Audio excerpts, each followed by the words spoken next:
Let's see.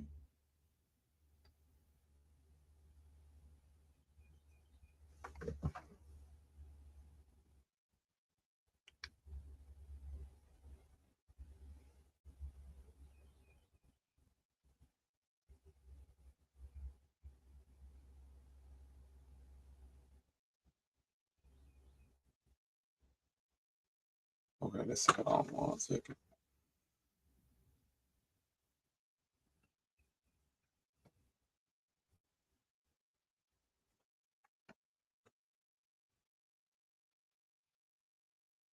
Okay. Okay. Let's see. So hold on.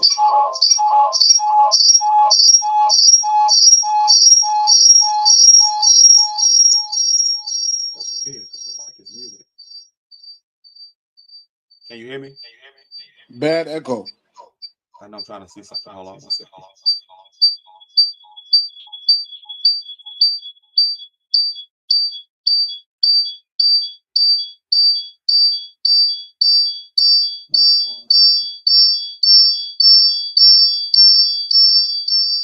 Bad echoes it. I know. Hold on.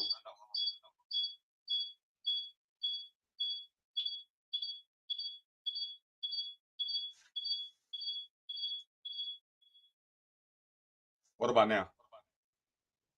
Crystal clear. No echo? No echo. We good. All right. Perfect. Okay, so I was hit up today and told that a challenge was presented to the House of Yah in By yours truly. Now go ahead. in regards to something about December 25th being his birthday. Is that accurate? Yeah, Udbillah min shaitan rajim. Bismillah ar-Rahman ar-Rahim. Can you hear me? Yep. My name is Rabbi Lewis. I'm a published author of 50 books myself. My background is in parasitology, investment banking, and Arabic studies. So I just dropped my. Can you hear me? Yeah. So in a nutshell, I just dropped my new book, another new book on an expose on the claim that Jesus was not born on December 25th. That's a pagan holiday, right? Right, Wimmy? Yep. That's the first thing I conquered, right? Second, it's an expose on who the Hyksos were historically, and vetting Patricia Cohn's claims about Mecca being in Petra.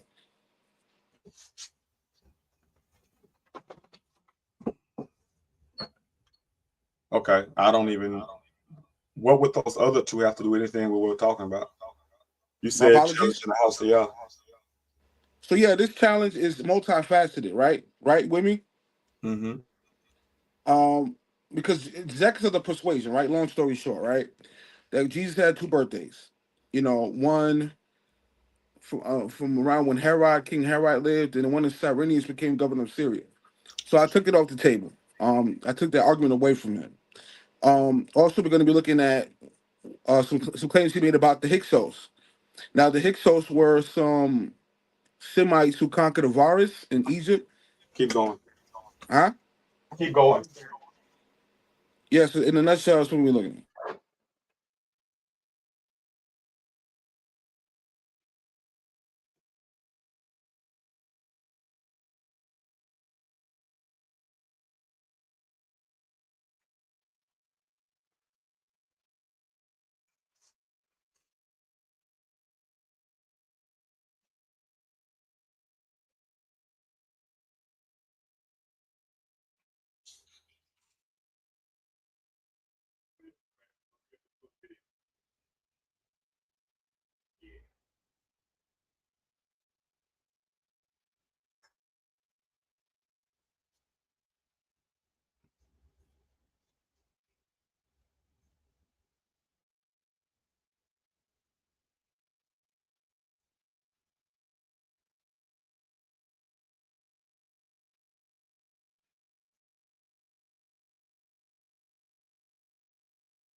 All right.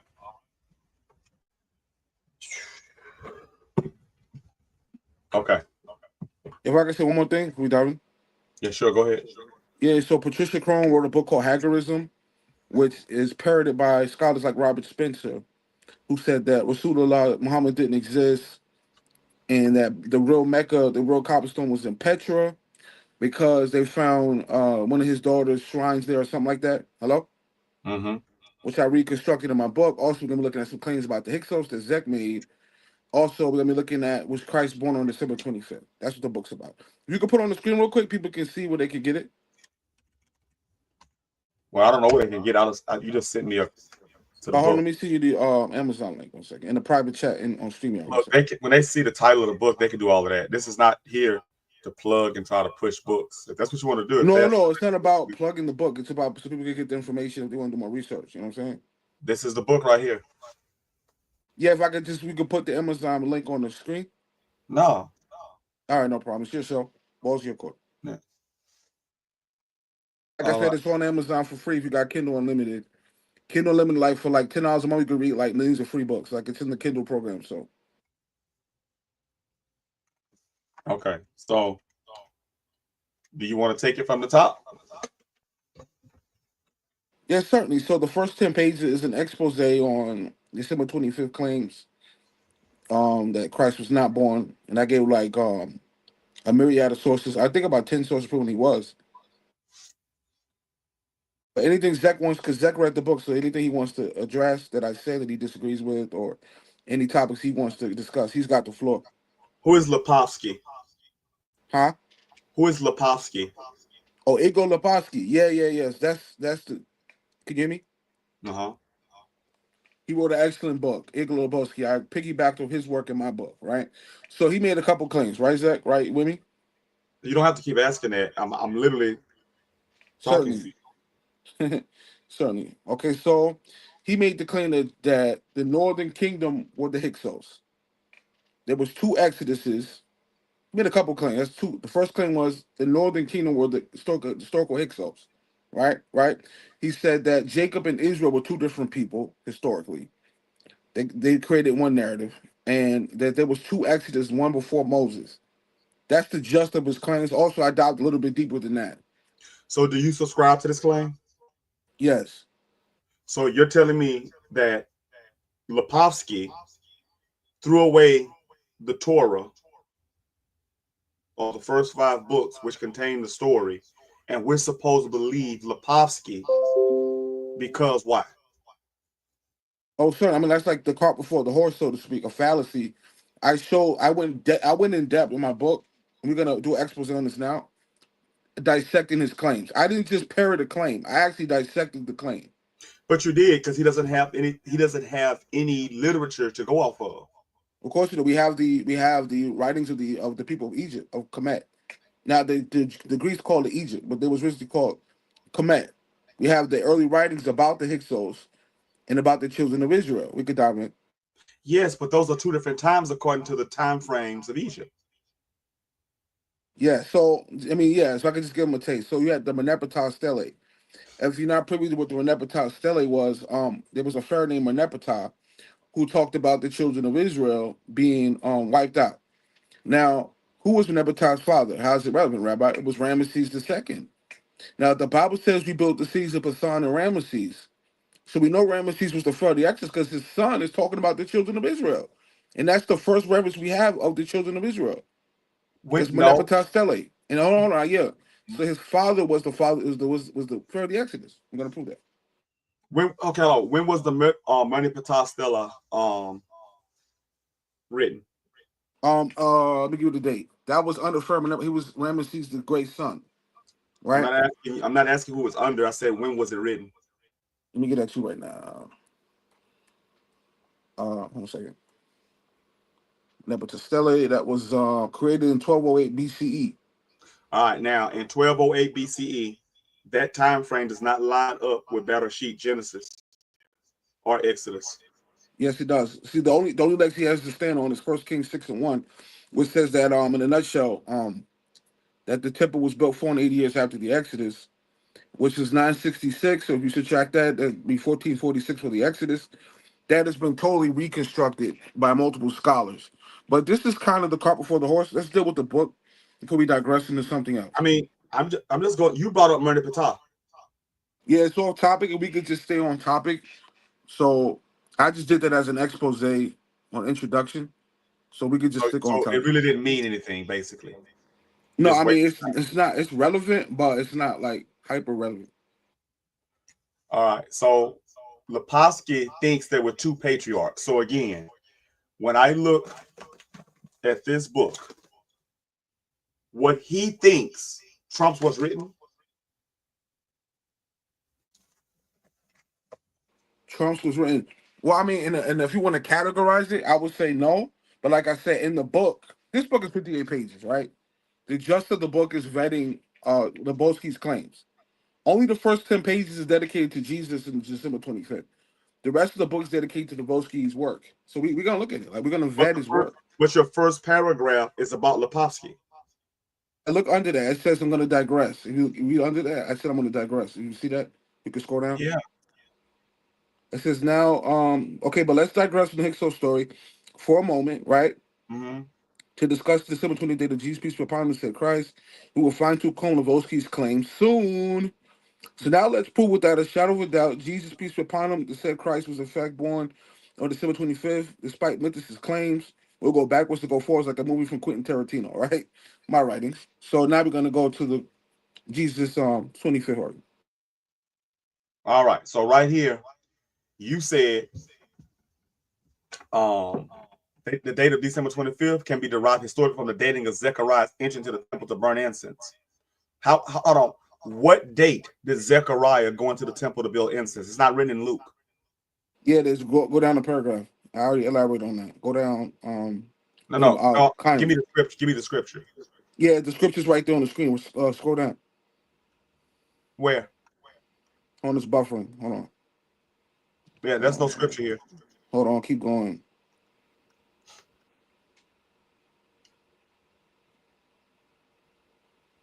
Go down.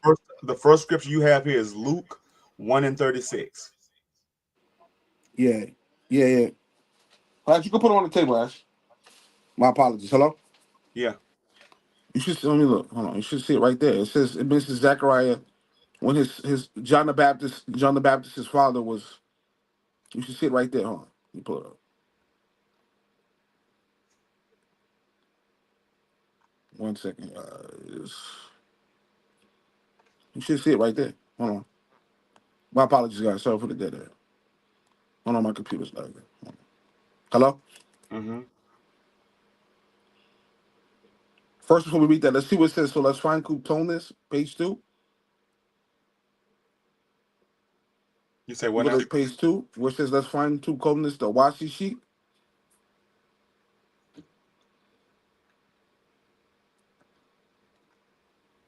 Uh-huh.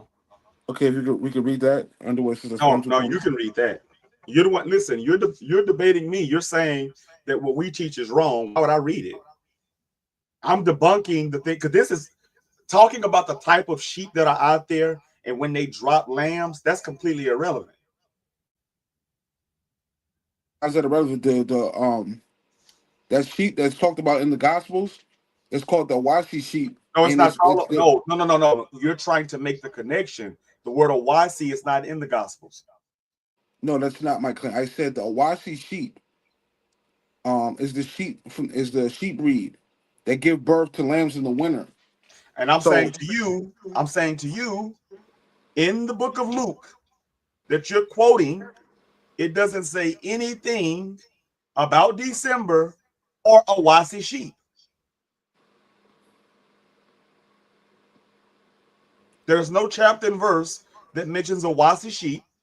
There's no chapter and verse that says December. You're trying to make the connection. okay, so you asked for the verse in Luke. Go down to page 6. I found it.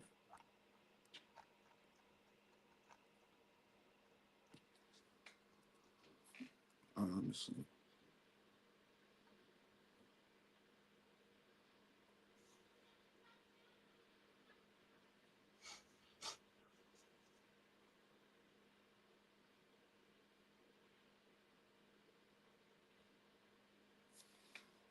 Okay. So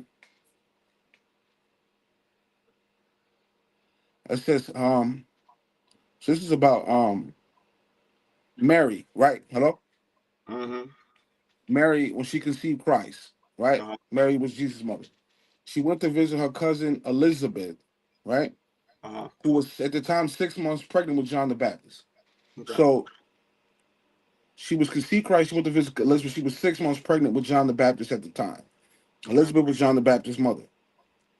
So let's recap. So Mary was pregnant with Jesus. She's going to visit Elizabeth, who's already 6 months pregnant with John the Baptist. So that means John the Baptist, by proxy, was 6 months older than Jesus. Luke 1, 24, 27, 36. Okay. Add 6 months to June 24th and reveals No, December stop. 24th. Now you're just starting at December 25th. You still haven't proved December 25th. What do you mean I approved December 25th? Okay, you're just telling me that if I started December 25th and I go back 6 months, I'm in the month of June. That's when she was 6 months pregnant. Count 6 months. That's December 25th, brother. No, listen, you're just saying that. You haven't proven December 20. Okay, look, let's do it this way. What chapter and verse says December 25th? Okay.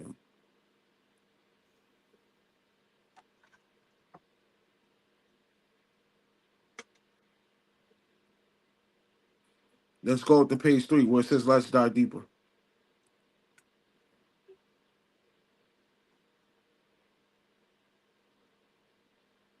All right, there you go. Certainly. So this says let's dive deeper. Page 3. The early church father Irenaeus, who lived from 130 to 202 AD, wrote in the second century that Jesus was born on December 25th. It says that's the first source. Irenaeus said it, right? Okay, hold on. He Hold was on one just second. Hold on 1 second. uh, Hold on 1 second.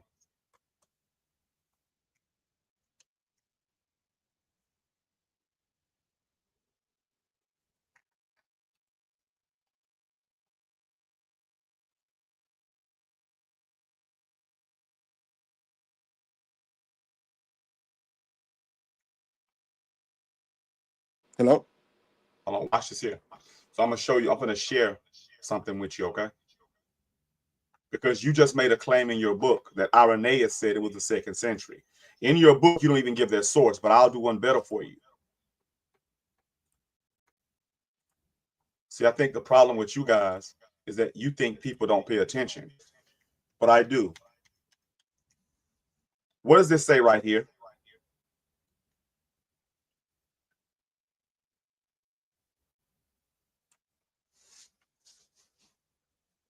Let me pull it up on the big screen. I can't see it on YouTube. I mean, on my little screen.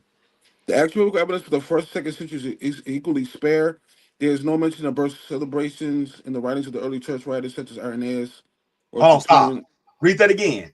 There is no mention of birth celebrations in the writings of early Christian You're writers. moving the goalposts. I'm not discussing celebration of birthdays. I'm not discussing No, no, who no. There's celebrated no his birthday. mention. There's no mention of birth celebrations at all. There's no mention of birth. It doesn't Look, say I'm that. You showing just butchered that. It says celebrations. It doesn't say birthdays. I Lewis. never If claimed the that people wise, celebrated his birthday. I never okay, claimed that. listen. If the wise man are coming from the east and they're coming bringing frankincense, myrrh, and gold,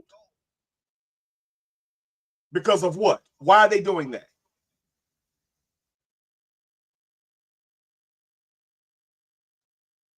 Don't be Commemorate quiet now. Jesus' birth. So they're not celebrating his birth. In the Gospels, they're not celebrating his birth. Do we need to get the Gospels? So No, I so never okay, made that watch this. claim. Hold on, watch this here. So if it's your birthday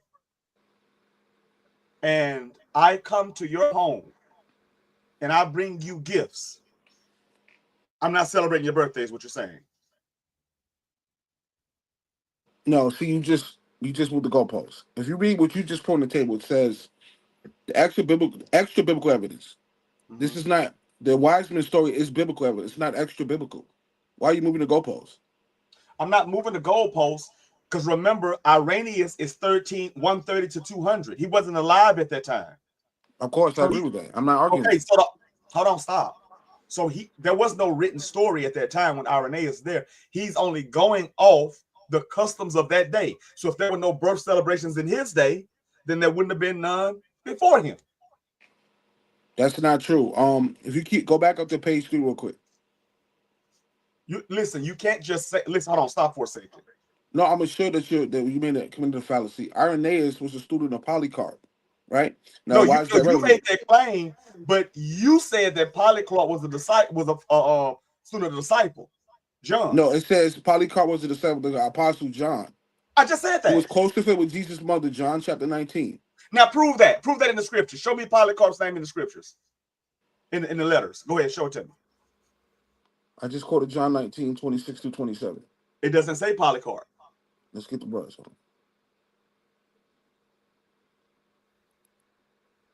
Hold on, it's pulling out. What the hell? Y'all make this too easy for the house of y'all. This is too easy.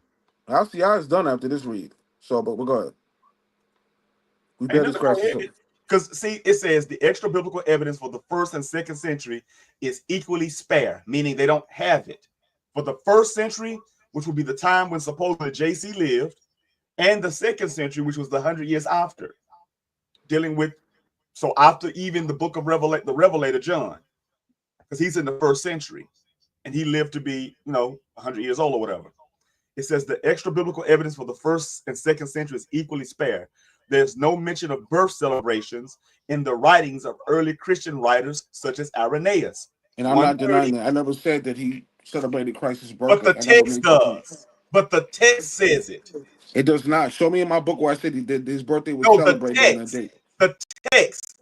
Matthew, Mark, Luke, John, the wise men from the east, they come to celebrate and bring gifts at the birth of JC.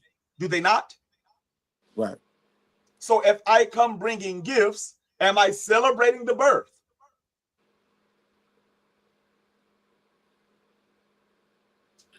Okay. So, No, not okay. It's just either yes or no. yes, that's not extra biblical source. That's in the Bible. Louis, We're so discussing extra biblical writings. We're no, not no, we're discussing what not. the Bible says. No, we're not, because you haven't given a source to any extra biblical writing so far. You Okay, haven't let's given. do it. Go to page 3. No, Go to hold on, page 3. stop. No, stop. Listen, stop. Because your book is just formatted and written very weird. But listen, or Tertullian, 160 to 225, Origin of Alexandria, 165 to 264, goes as far as to mock Roman celebrations of birth anniversaries, dismissing them as pagan practices, a strong indication that Jesus' birth was not marked with similar festivities at that place and time. As far as we Okay. can tell, Christmas was not celebrated at this point. Okay, let's go to page 3 to prove text that. So that Irenaeus was just opening salvo. So let's go to page 3. I'm a fake page says he does. Hold on, he said, hold on, listen. Apparently so, brother.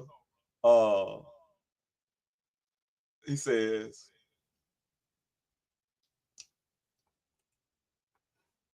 he don't know what a gift is. Exactly. Because I'm literally just showing him that the wise men brought frankincense, myrrh, and gold. That's in the narrative. So let's fine tooth comb that claim. Go to page 3 because Okay, hold on 1 second. Because so far you've made a lot of claims, but in your book you haven't given a source yet. okay, well we're gonna source up right now. Okay, which page we going to? Page what? Go up over that. Unlike the pagan theories. Okay. Okay, unlike the pagan theories, there is evidence for December 25th being Jesus' birthday. For starters, here's a second source. Church fathers such as Theophilus of Cicera, that's the first source. Theophilus of Cicera and Hippolytus of Rome claim that Jesus was born on December 25th. Here's the headshot. And their claims predate the pagan Sol Invictus festival. So the mythicists say that December 25th was actually the birthday of Sol Invictus, but these claims predate the festival existence. Let's keep going. No, hold on. Stop for a second. All right. Theophilus, right? When was he Yeah, born? hold on before I say that. These claims were written before the Solovistic festival existed. I know we're not discussing a festival. That would be Christmas. Christmas is the festival. Yes, these claims predate Christmas festival writings. We're not talking about festival. We're talking about the birthday. Right. So Go down and says, well, let's dive deeper. Hold on, listen for a now. second. Okay, There's a difference between a birthday and a festival. A festival. No, the is mysticists are claiming that December 25th was a celebration of the sun, not SON, but SUN. Yes. So that. These So hold that. on, brother. These claims predate the Okay. that Do you want me to festival mute you? existed. Because this is not working. Go ahead. This is not working. See, what you're doing is you're just trying to read past what you're saying. How so, Zach? Please. Look, Theophilus is not a contemporary of JC. He's not a contemporary of Paul or any of the disciples.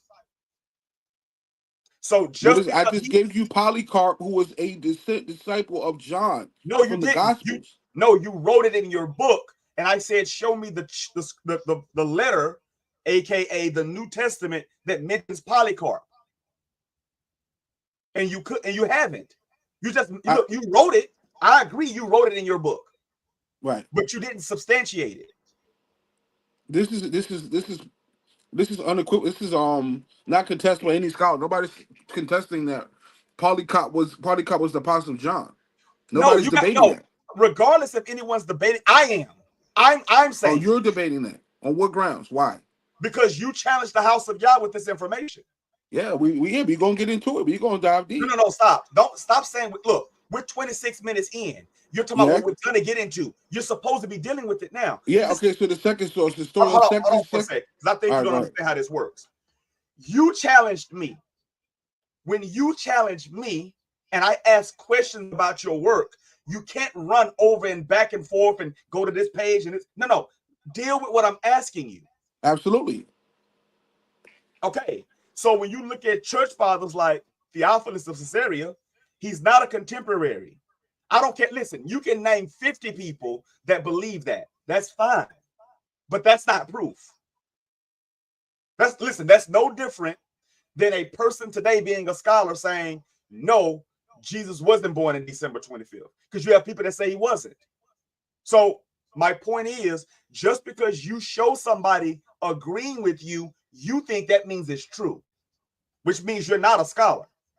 Because you should understand, you have to now substantiate the claim, and you're not. Prime example, don't run. Polycarp. Show me Polycarp in the New Testament. What chapter and verse is he mentioned? It's not in there. I yield.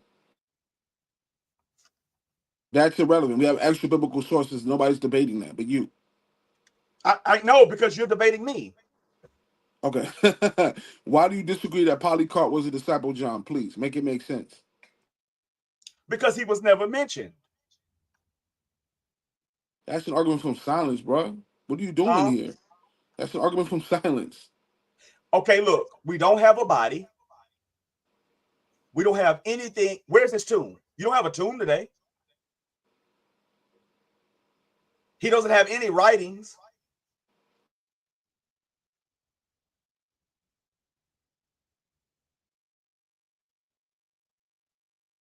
So he would have had to literally been an Israelite, because he was hanging out, according to you, with John. But when was he hanging out with John? Because John was on the Isle of Patmos as a criminal. So they was in jail together? See, you're not answering any of these questions, because the history you're trying to copy, you haven't done any real research on Polycarp. You're going to tell me you have, and then I'm going to drill you. I'm going to punish you because you haven't. And you know you haven't. Watch this here. Where was Polycarp from?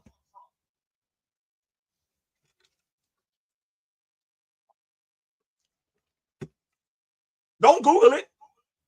He's in your book.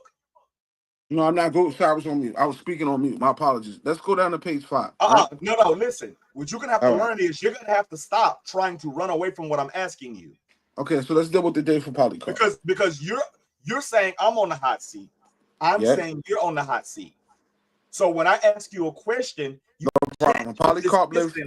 He died. He was born in 69 AD. He died in 155 in Turkey. I said, where was he from? Oh, where was he from? from Smyrna, which is in Yeah, Turkey. because you're looking at Google right now. You're I'm looking at sorry, Wikipedia. it's Smyrna in Turkey. I'm sorry. Yeah, because you're looking at Wikipedia right now. I'm on Yahoo search. I just copy and pasted my book But and I you can just said search. don't Google it, and you said I'm not Googling it, but you were Googling it. I didn't Google. I'm using Yahoo. No, seriously. Okay. So you didn't know. That's my point. That's the point I'm making to you. You didn't What do know. you mean? That's just it's just one source. My whole narrative is not predicated on Polycarp. He's No, just one I know source. it's not. But what I'm doing is I'm showing you, and I'm picking it down brick by brick. Okay, Unless so you the want to, Memphis. unless you just want to sacrifice and say, yeah, Hezekiah, Polycarp is not a real deal, so you can have Polycarp. You want to give me that pawn? You want to I'll get give you Polycarp? that. I'll give Pawn? you that. No problem. Okay, so now you can't bring up Polycarp no more. I took him off the All right. board, like All chess, right. right? All right. All right. All right. So let me write that down so you won't be able to lie and manipulate. Took Polycarp from Lewis. And I took him from Lewis at 31 minutes, 10 seconds of video. All right. So that's you already lost that one. So that's, and listen, remember, we're just on page, we're just going to with Polycarp. You mentioned Polycarp on page. Hold on, let me control F it.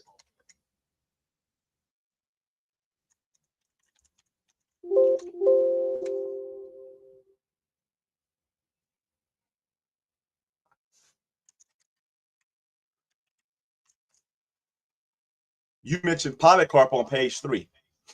So we're just into the portion of your book that says let's dive deeper. You see it highlighted? Yeah. Yeah, I already took that off the board from you. Page 3. And remember, page 2 was just talking about some random stuff that has nothing to do with it, with anything, etc. And page 2 is talking about sheep. And again, I asked you to show me in the scriptures where the Awasi sheep is mentioned. You're just making the claim. I'm not even saying they're not in the region. I'm not even saying they're not. I'm just saying because they're there, you're trying to tie them to December. But see what you fail to realize is the New Testament contradicts itself in where JC was born and when he was born. Because in one, he's in a manger. In the other text, the other book or the letter, he's in a house. Is that true or false? Yeah. So you're throwing away the house then, right? No, that Herod date that he talks about. No, not Herod. I'm talking about where he was born. Yeah, we'll dive into that now. Okay, so let's go down the page. It says Christmas first. Now, let me give you a primer, guys. Right. So Christmas is celebrated on December 25th, right? As we see today, right? We would agree on that, right? The Christmas December Where are 25th, you right right? now? Page 10. Oh, page 10. Okay, so you jump from 3 to 10. Okay, gotcha. So that means 5 through 9 are No, we're gonna cardinal. scroll back up. I was gonna look at this, highlight this point. We're gonna go back up. Okay. Under that, brother. Under that. Yeah, right there. Okay. So Christians first celebrated Christmas on December 25th. As we do today. Guess when it started, guys? 336 AD. All these scholars, all these church fathers I gave you is before 336. There was nobody celebrating Christmas on December 25th till 336 AD. So that's too late in the game, But that's right? Christmas. Yeah, nobody was celebrating Christmas December 25th till 336. I'm giving you No, writings nobody, no, no, 200 no, years no, no, no, before stop. that. No, stop. Nobody was celebrating Christmas, correct. But December 25th, before Jesus was born, was the winter solstice. Incorrect. So let's take that away from you. Um, hello. Yeah. So let's take that away off the table. That I'll show you that's not true. Okay.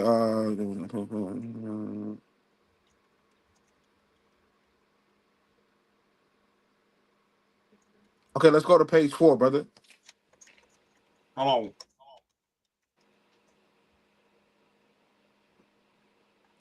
Page 4. So let's take that away from you. on for a second before you try to take something away. Hold on for a second.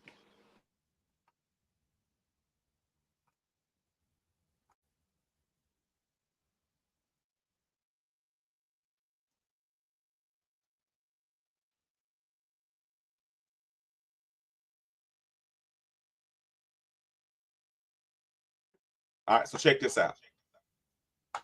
I want to show you something real quick, okay? Because you said you're taking it from me, and now I'm about to punch back. All right. So check this out. All right. You ready down this hill, right? You're gonna assume somebody disagreeing with my source. Okay, that's No, irrelevant. not disagreeing with the source, because you don't understand the winter solstice was actually observed on the Stone Age, and there's documented evidence for it. And I'm going to show I'm about you. to take that away from you right now. Let's go to page 4. I'm totally taking it away. No, you're saying, look, your book can't take it away from. I'm going to Yes, show it is. you. I'm going to look at it now. Go to page 4. I'm going to read it. No, I'm going to show you something real quick. Please, then I have to flow back. Go ahead. History and cultural significance. What does that say right there? I'm going to look on the big screen 1 second.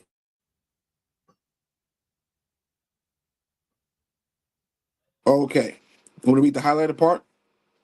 Yeah, of course. Okay, certainly. There's evidence that the winter solstice was deemed an important moment of the annual cycle of some cultures as far back as the Neolithic New Stone Age. Okay, what does this have to do with what I said? Because you said the winter solstice, which is December 25th. See, Christmas is a festival, but December 25th, the 21st to 25th, and the 22nd, all that's the winter solstice. Incorrect. I'm going to take that away from you now. Let's go to page... Hold on, stop, listen, stop. You're not, look, listen. The winter solstice is older than Jesus. Okay. You can't take that away from me. That's a fact. Okay. So stop saying, at this point, you're just saying things. No, I'm not. Let's go to page 4. And I'm just saying things. Hold on, listen. I'm going to ask you a very simple question, just yes or no. All right. Is Jesus older than the winter solstice? No. Yes. Okay. No, he's not. Him being born, no. Of course. That's Louis. I'm not into the mythology of somebody existing before the world began. You can't. Okay, certainly. I'll oblige. Yeah, it predates Jesus. Yes. Okay, now stop. It shows you right here. As far back as the Neolithic New Stone Age, right? Is that right? Does it say that? Yeah. Now, let me ask you a question. When is the Neolithic Stone Age before we go forward? Let's get a prime on that. Let's get a date on that. But you were just about. No, I'm gonna take that away from you. But hold on a second. Would the Encyclopedia Britannica be a good thing for you? I'm gonna read it now. It's Neolithic Stone Age. I'm on Wikipedia. Dates 10,000 BC to 2000 BCE. So would that be before JC? Yes. Okay, so you can't take it away from me. So allow me to bust back. Page 4. Okay, so your book is now going to destroy all the evidence. Yes. Okay, all right. Let's go back to your book. Now remember, you made this claim. So I'm not letting you run. You're not going to go to anything else. You just said I'm going to bust back. So I want you to show me in your book where the Neolithic Stone Age is after Jesus. Because you just said I was wrong. Then you said I was right too. Go ahead. We're on page 10.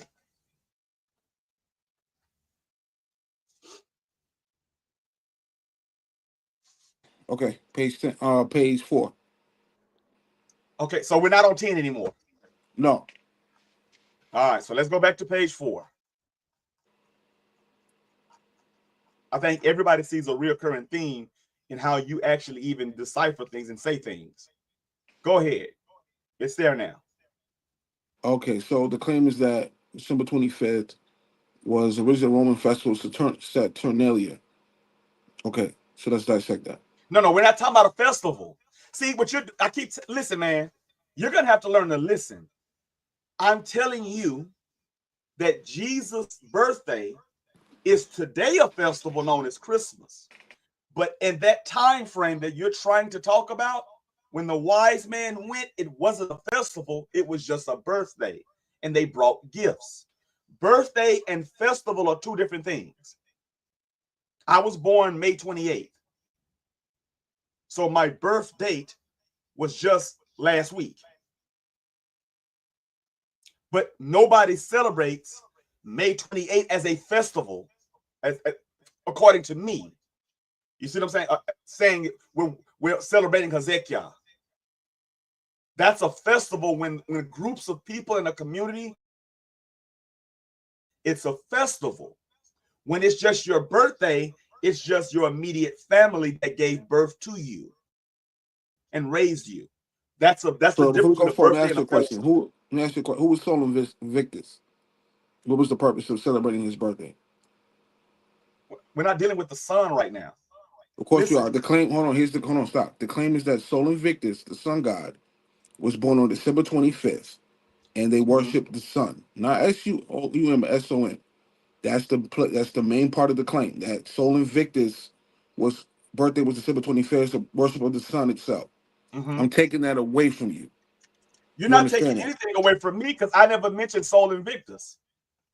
That's the focal point of the mythicist claims, that Jesus is Sol Invictus, the god of the sun god, born on December 25th. That's a part of whose claim?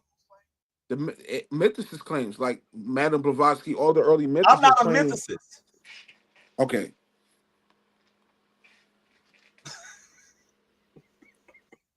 He is a mythicist, but okay.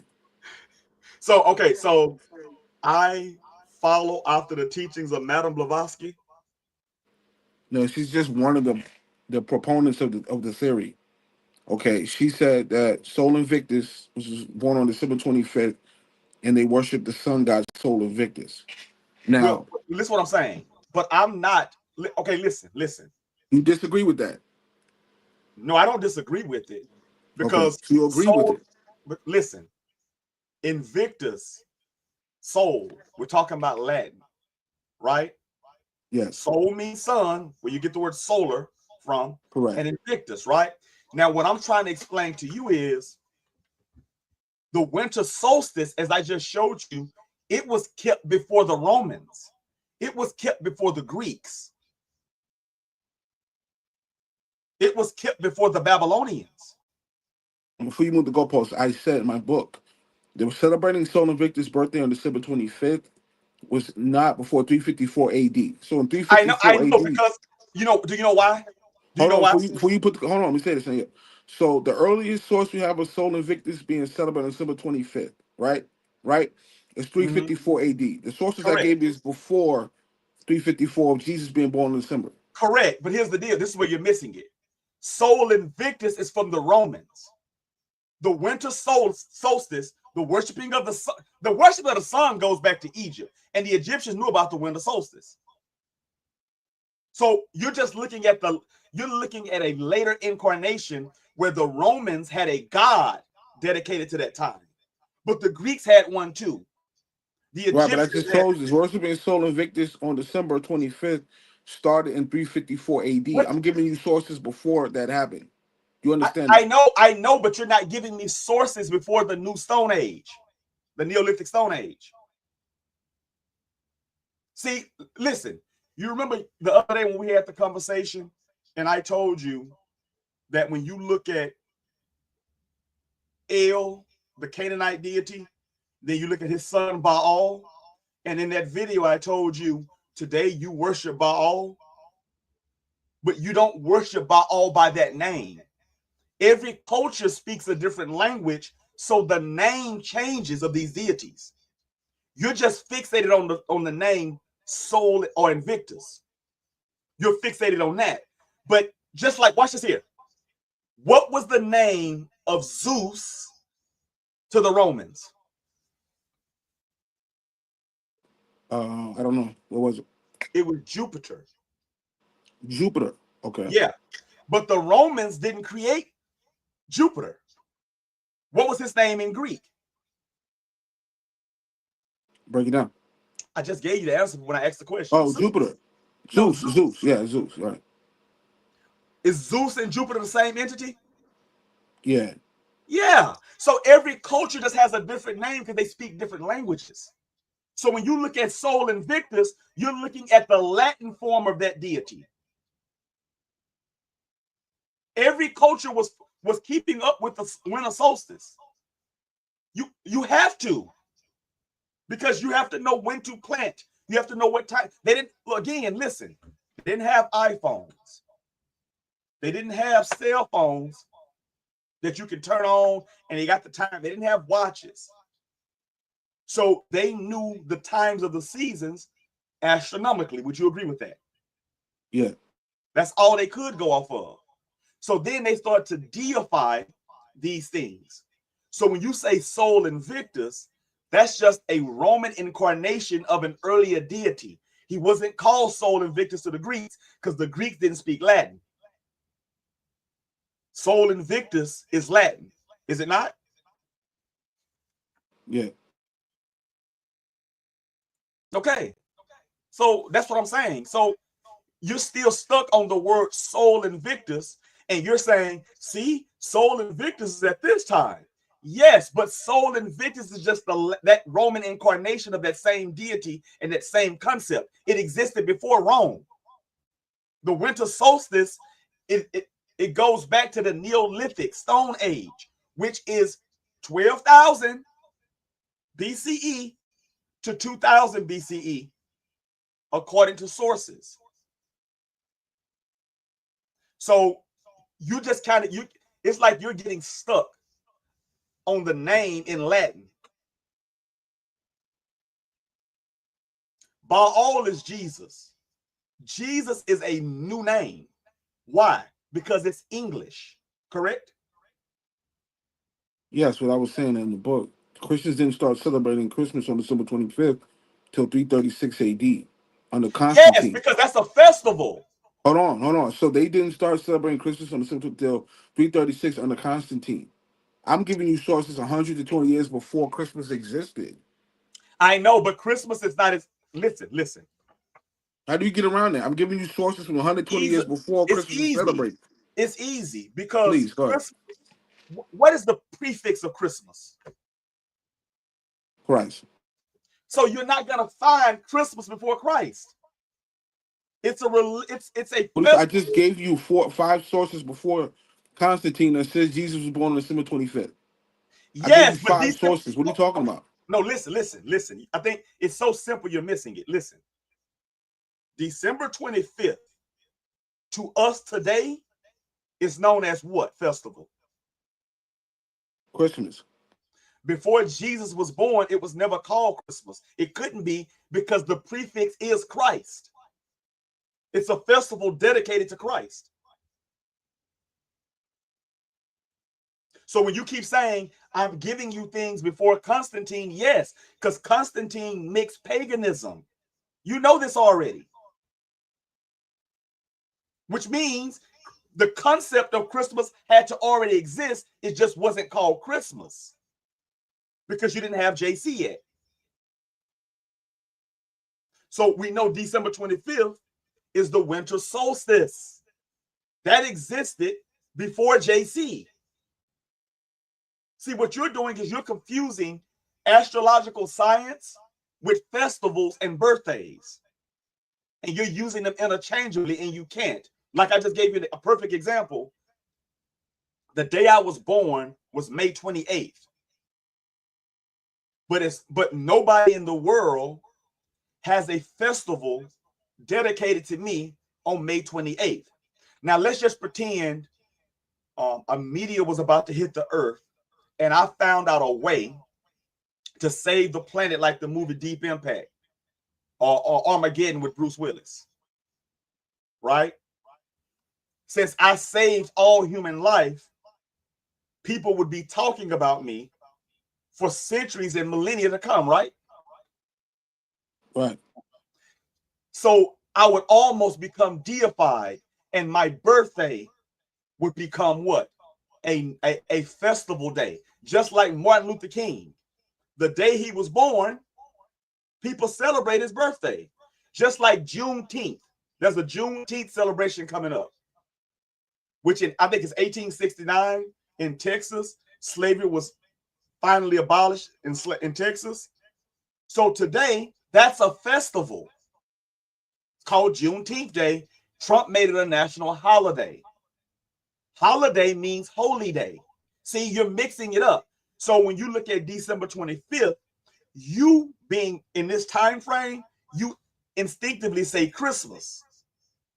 But when Jesus was supposedly laying in that manger, it wasn't called Christmas. It became Christmas later, as you're pointing out with Constantine. You see? So you're dealing. Hold on, listen. So we were dealing with his birthday, and you keep jumping to the festival known as Christmas. And then you start jumping into the Roman incarnation of that deity, Sol Invictus. But you're not, it's not even registering to you that he was a deity before that. So let me ask you a question. What was Saturnalia? If you explain. Saturnalia was a festival that they actually took place in for like 5 to 6 days around the time frame of like December 27th to December 23rd. Right. Okay. So can I dive into that real quick? Yeah, you can, but you got to understand Page 4 to address that. And the festival. Yeah. Go ahead. Page 4. It's on page 4. Oh, I see it, certainly. So one of the most common criticisms of December 25th as the plausible date of the birth of Jesus was that the date was originally a Roman festival Saturnalia, honoring the god Saturn, right? So this claiming that Saturnalia was December 25th, right? House of YHWH is on trial, not whoever this is. Certainly. So, and he can tell if he disagrees. Okay, so Saturnalia was celebrated from December 17th to 23, not the 25th. So the first thing, Saturnalia was not the 25th, it was the 17th to 23rd. Okay, but the House of YHWH doesn't teach that. Okay, cool. So keep going. You don't teach that. Okay.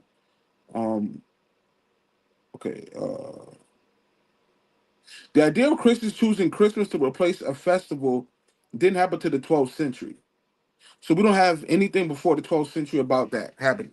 Yes, listen, you're talking about a festival again. Read it again. Read that again. The idea of what? The idea of Christians choosing Christmas to replace a festival first appeared in the 12th century. Thank you. That's a festival. It has nothing to do when he was born. You keep mixing them up. I keep telling you, just mixing them up. No, it says after Christianity was legalized, according to this myth, Christians chose December 25th to replace the festival. Yeah. Okay. So listen, there you go. So now they're just taking it and they're saying what? We're gonna take this day and make it a festival. Christmas. Prefix Christ. That's why I said earlier, it can't be called Christmas until after Christ, because the prefix is Christ.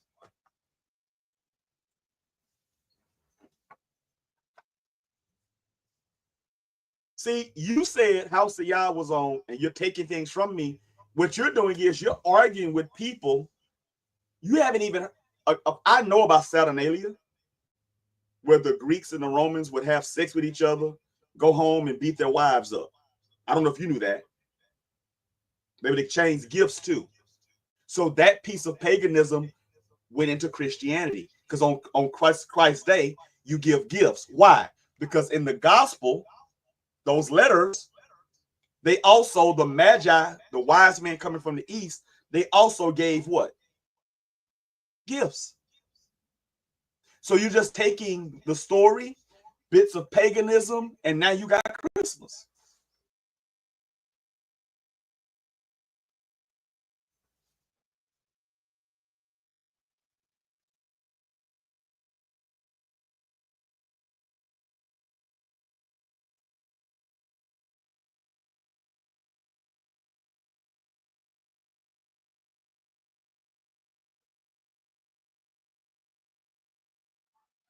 You understand that? Yeah. So that's what you're doing.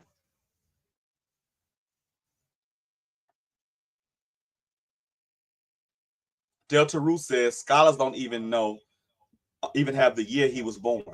Correct. See, House of YHWH, we presented the two birthday and the census argument. You haven't even touched on that. So when you're saying we're on trial, House of YHWH is on trial, me and the brethren here are on trial, you're bringing up stuff from other people and you're trying to make that argument stick to us. Just like you brought up Madame Blavatsky earlier and said mysticism. We're not mythicists. What are you talking about? We just follow Yah. I am a fake page says Julius Augustus is after Christ. We didn't have 12 months till then. Even with 2 more, that's not proper math to equate to December. Thank you. I'm a fake page. Thank you. I did a whole breakdown on the real Shabbat. The Hebrews didn't even have 12 months. And you're talking about, oh, July and this and June, and these months didn't even exist. And the Israelites did, and in your book, you said they had a 30 to a 31-day calendar. They did not. They had a 28-day calendar with 13 months. 28 times 13 is 364. We did not have July. July was named after Julius Caesar. August, Augustus Caesar. The children of Israel didn't have the Gregorian calendar or the Julian calendar, because the Julian calendar came after, well after the 1st century AD. Do you agree with that, yes or no? Yeah, but let me address what House of YWH said. Okay. Let's go down to page 9 about Herod. You're claiming about Herod. Let's dive into that. So now we're jumping from 4 to 9. We was on 10. We're now 4 to 9. Okay, here we go here. It should say based on modern translations. Okay, there you go. Based on modern translations, this is addressing House of YWH, right? Inspired by House of YWH. Oh my God. Based on modern translations of Josephus Antiquities, that's 94 AD. Keep that in mind, right? Huh? Yeah. Based on modern translations of Josephus Antiquities, 94 AD, Emil Schouler calculated Herod's death to be 4 BCE. That's Zek's hermeneutic, correct? Yeah, 4 BCE, yeah. So let's take it off the table. In History of the Jewish People in the Times of Jesus Christ, or 1898, early text, the date went unchallenged. So nobody challenged the 4 BC date, right? And it's still generally accepted until W.E. Filmer, a scholar, right? You with me? W.E. Filmer proposed the date of 1 BCE in a 1966 article, The Chronology of the Reign of Herod the Great. And the journal is that other recent scholars also argued for the 1 BC date, including, here's a roll call, Ernest L. Martin in the book In the Birth of Christ Recalculated, 1978, did attribute Herod's death, and John J. Veldin and Edwin M. Yamuchi work, Chronos, Caros, Christos, Nativity and Chronological Studies presented to Jack Fegan, and in the Star that Astonished the World, 1996. Let's keep going. There's more sources. Hello? Yeah. So hold on. So before we go forward, hold on. Here's more sources. Oman Edwards' work in Herod wrote in chronology. Paul Caress' work in the Imperial Rome and the Christians from Herod the Great about 2 AD. Jack Fegan's work. I gave you 12 sources saying that Herod actually died in 1 BC, not 4. I just gave you 12 okay, sources. now stop. Now, since you gave me these sources, does that make it true? That's the first question. Brother, I just gave you literally, let's count. No, listen, I'm not asking you how many sources you gave. Okay. Just for some context, I just gave 12 sources saying 1 BCE, not 4 BCE. You do realize that for the majority of all that you just read it yourself, that the majority of scholars don't subscribe to 1 BCE. Thousands of scholars. Read it again. Lewis, watch this here. You're telling me what people think, and I'm telling you the reason it's 4 BCE is because of this book right here, and because of other books too, and I'm going to show them to you. See, what you're doing is you're just running with some Caucasian pale-faced people that made a claim, and that's fine. I gave you 12 sources just now. Oh, Lewis, did they make a claim? It says, let's read it again. The date was unchallenged. I'm not. Listen, I'm not asking. Listen, Lewis. What I'm saying to you is this. What I'm saying to you, any source you're going to show me is before W.E. Filmer's work in 1966. Anything you about to tote is before W.E. Filmer's work, who reconstructed the dates. No, because the math works. Do you? Hold on. Let me hear what I just said to you. Look. Just any source you're going to show me is before Filmer's work. Of course. You're going to give me a bunch of sources before he contested the date. Lewis, if you look, what are we doing right now on this live? We're doing what? What is it called? It's over to C. You just said it. What are we doing? Start with a C. We're vetting sources. No, we're contesting. Oh, contesting, yeah. Just because we contest and you bring up something opposite what I'm saying doesn't mean it's right. We have to now vet show me a source after Filmer's work that says 4 BCE. Anything you're going to show us is before Filmer's work. No, Lewis, listen. What you're saying is you're not understanding is the reason why we know it's 4 BCE is because why was Herod's okay, watch this. When did Herod's son get on the throne? Archelaus, those dates have been contested as well. Louis, everything on Yah's green earth has been contested. So you're not saying anything by saying that. We're you're talking right as now. If the scholars are unanimous on Archelaus' dates when they're not.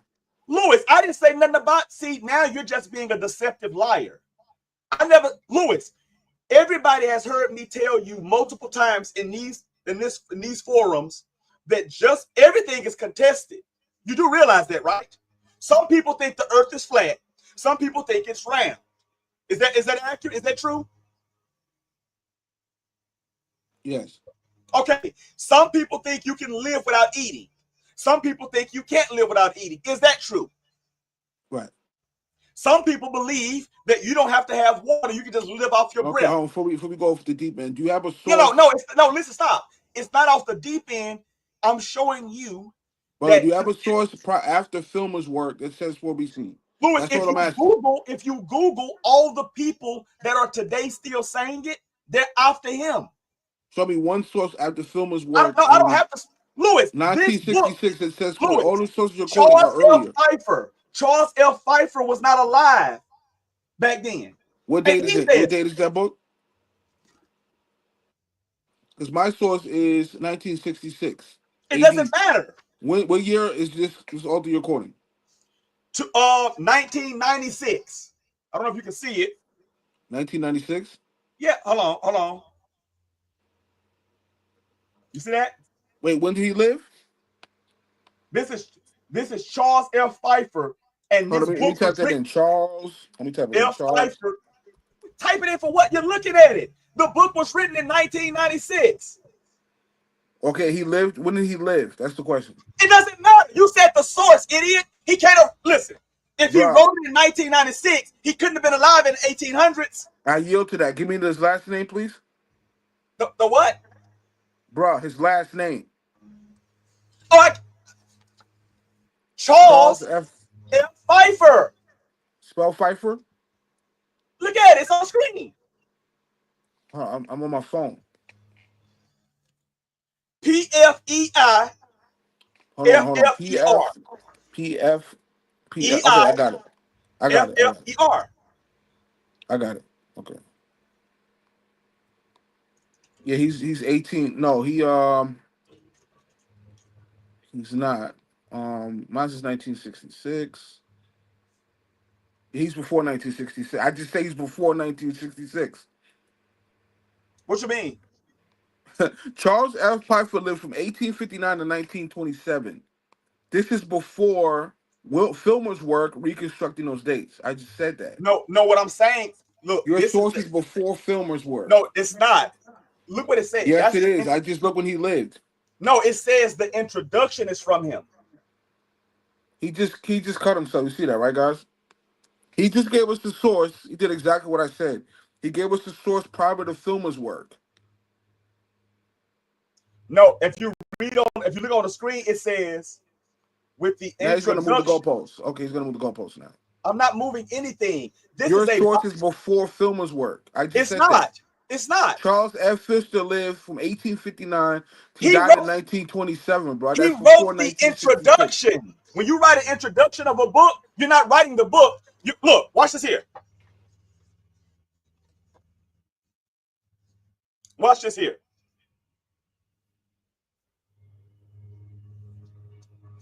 So he's just the introduction. Why'd you even bring him to the table, bro? It was irrelevant.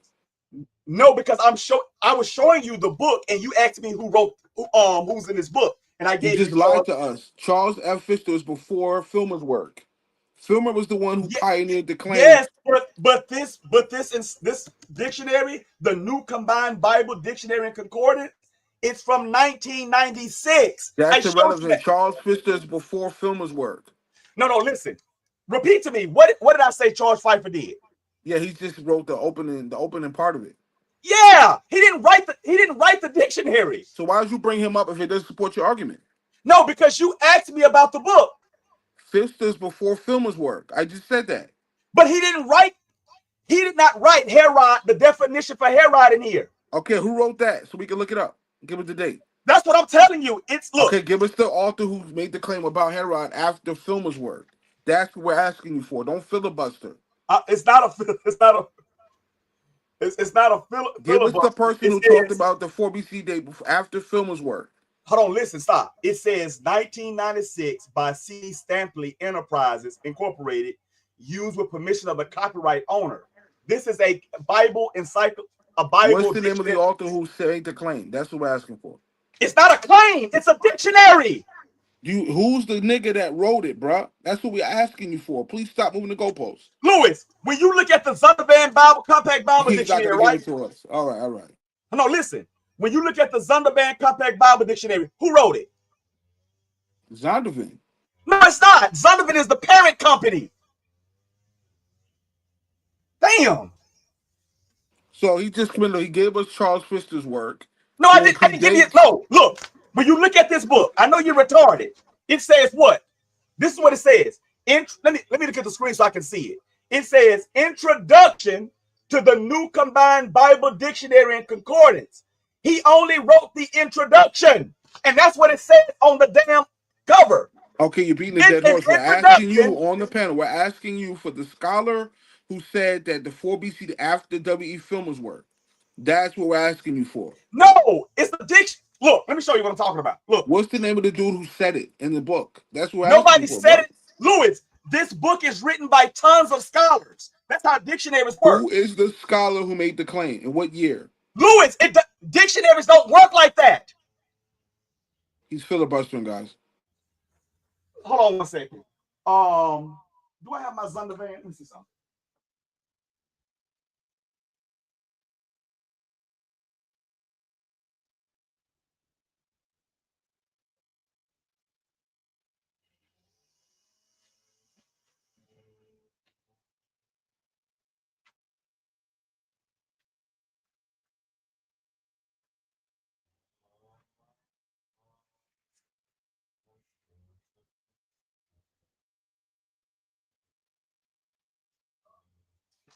Let me give you the example of what I'm talking about. See, now this is called the Unger's Bible Dictionary. You don't even own any dictionaries, not physical. That's the problem. So when you look here, this is what it says. See those dates there? And it tells you. Just give me the name of the scholar so I can look it up. I can't give you a name of a scholar for a dictionary. Just like when I just told you the Zondervan Compact Bible Dictionary. If you say, it's like you're asking me, who wrote Ham definition in the Zondervan? There's no name for it. The dictionaries are composed by tons of scholars. It's a consortium. They all come together, they're peer reviewed, and then they work on it. So you're trying to say who wrote that piece? Dictionaries don't work like that. That's why I'm showing you now. When you open this book in the Ungers, it says, watch this here. Let me show you something.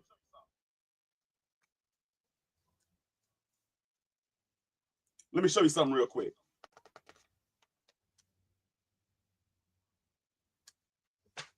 Here it gives you a preface of all the things and all the people that were constructed in this. It's a preface. But it doesn't tell you who wrote exactly what thing, because that's not how it works. That's why I just asked you about the Zondervan, because y'all like to use the Zondervan. I don't know where my Zondervan is, but it doesn't tell you who wrote the definition of ham. True or false? Right. Correct. So then why are you asking me for something you know dictionaries don't do? So he can't provide a source, guys. He just wasted 20 minutes. No, I did. This is a source. He just wasted 20 minutes to say that he doesn't have a primary source. When you look up Herod the Great right there, what does that say?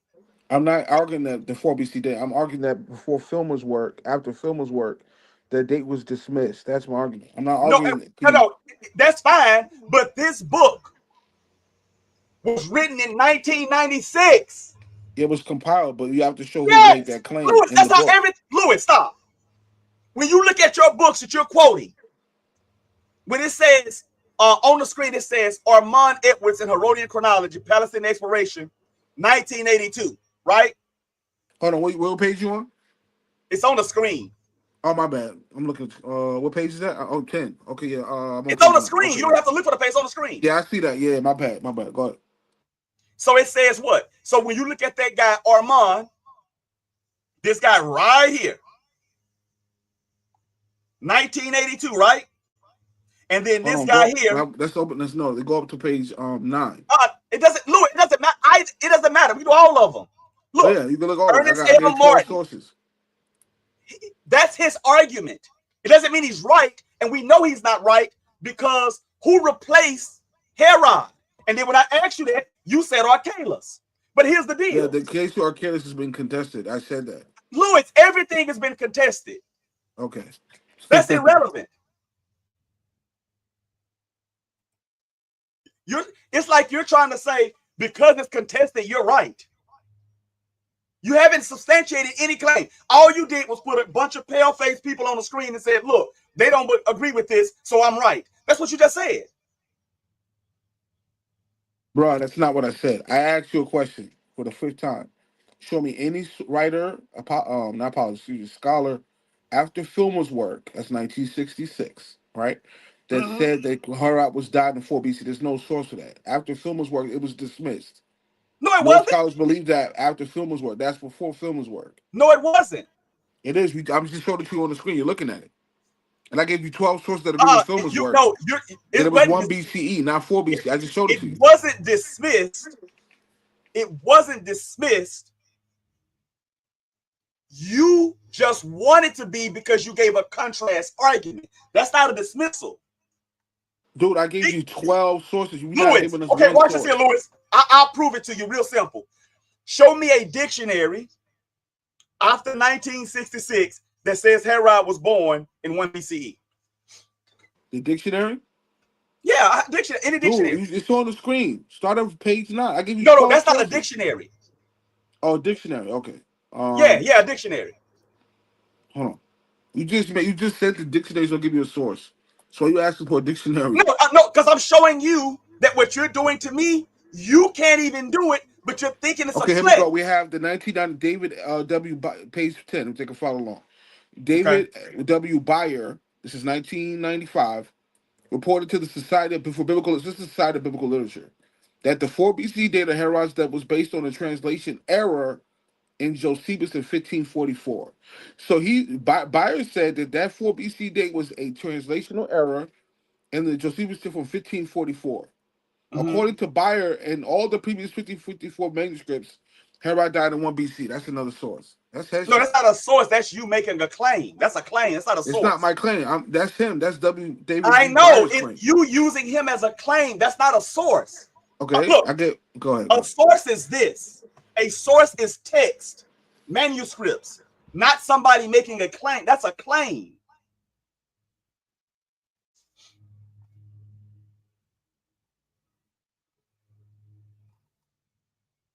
Okay, let's do it this way here. I'll prove it to you. What year was the census?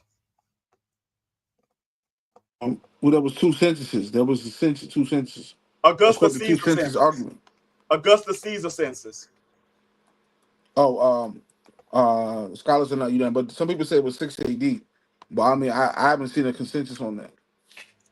No. Listen, you're arguing against the house of Yah now. Yeah, absolutely. I just took the 4 BC date from you. You did not. I gave you 12 sources that said it was 1 BC. Louis, but every book, I own more than 12 books. I own more than 12 dictionaries. I own more than 12 encyclopedias. The source you put Pfeiffer's work is before it doesn't matter. Debunking the claim. They didn't debunk it. They're not debunking it. They're challenging it because they hadn't shown any records. They're just making a claim. So now I'm going to show to you, based on the biblical text, that your claim is wrong. Based on the New Testament, it's wrong. That's why I just asked you, when was no scholars after Filmer's work agrees with the previous works. No, that's a lie. Louis, you just named 12 people as if from the 1800s only 12 people researched this. Give us one person after Filmer's work saying that it was 4 BC. That's all we're asking for, brother. Louis, that's just so one source. Anybody who said it wasn't 4 BC, it was 4 BC after Filmer. Oh my goodness. Is this man really serious? Is this man really serious? Is he? Are you really serious? Please, brother, just get what we asked you for, brother. Let me show you something real quick.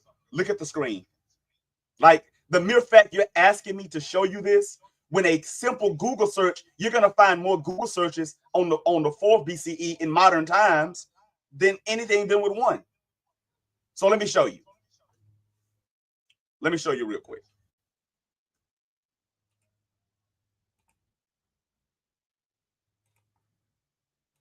This is from academia.edu.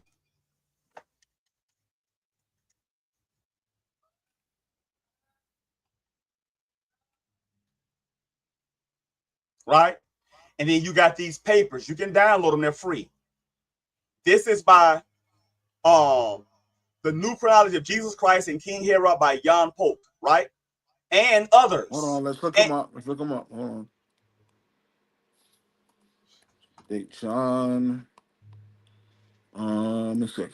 Spell Paul real quick. POUC. OUC. Okay. I got you.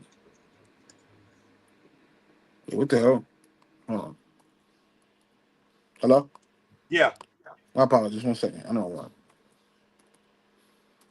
Okay, John. Spell his last name? POUC. Okay. It came out August 20th, 2019. Then you got Vladimir Blaha, 2019. Why it's not showing? This thing's not showing up. When did he live? John Paul? Why is it He's not showing alive up right now. Listen, if you look at the screen, if you literally just look at the screen, hold on 1 second. Can you pull up his date that he lived, please? No, you can do that yourself. Bro, this is your source. Source up. No, on the screen it shows it. When did he live? Pull up on the screen when he lived. Louis, he wrote this in 2019. It doesn't matter. That's after 1966. Can we just get a beat on when he lived, please? I'm giving you a beat on when he wrote it. Can you just pull up when he lived? What No, I don't. I'm not wasting time. That's irrelevant. That's he about wrote these papers was written in 2019. Look, hold on. Are you looking at the screen? Read this. What does that say? This is unbelievable. John. Somebody's name is not showing up. When you get it, it's gonna go to academia.edu. Academia. John. What's his credentials? He doesn't even know. He's quoting random sources. He's freestyling. I'm not quoting Lewis. Where is his Academia? Hold on, stop. Listen. Academia.edu. You have to be vetted to post on here. It's peer reviewed. So give us his credentials and when he lived, please. I don't need to give you credentials. I'm giving you the book he wrote. I'm not asking for anybody can publish a book. Show me his credentials. Yes, but you can't publish a book on academia.edu. Can you just pull up here? Because I couldn't find anything. Can you pull his name up? Louis, it doesn't matter. You ask. Listen, stop. You asked me to give you. I'm giving you multiple people here. Okay, what's the second dude? Because that guy didn't pop up. So the second dude is Roger Young right here, and Andrew E. Steinman, and that's from 2020. Roger Young. Okay, let's look. And if you look at the screen, I'm showing you. Hold on, let me just look. Copy paste. Let me put it in the chat because you can click the links. Roger Young, there's no Roger Young on Google. He's not even a known scholar. Okay. All right. I typed in Roger Young. I don't see any scholar named Louis, Roger you can't just type in a person's. Can you put that on the screen for us? His credentials, Roger Young? No, that's not my job. My job is to debunk what you're. Look, you made a claim. You said no scholars. Academia.edu. What is the credential to post on academia.edu? What does edu stand for? Education. And what is academia? Let me see. I'm looking at what you just put in the chat room. Okay, let me see. And you can download all of them.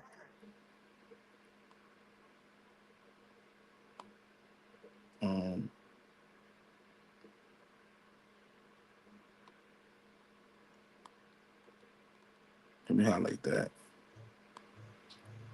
Because there's no Roger Young here. Nobody knows who this guy is. It doesn't matter if you know who he is. He's on academia.edu, which means he's accredited. John Poe is not even a known scholar. Nobody even knows who this guy is.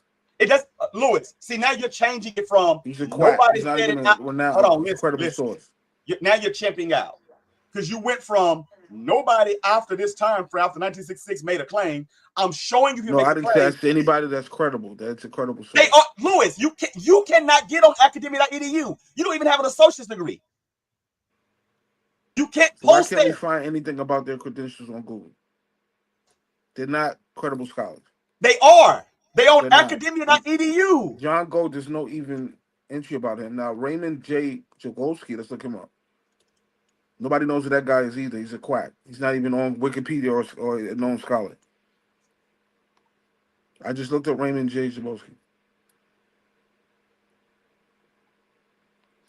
Let me show you something real quick, okay? He's not even a known scholar. Let me show you something. Let me show you something real quick.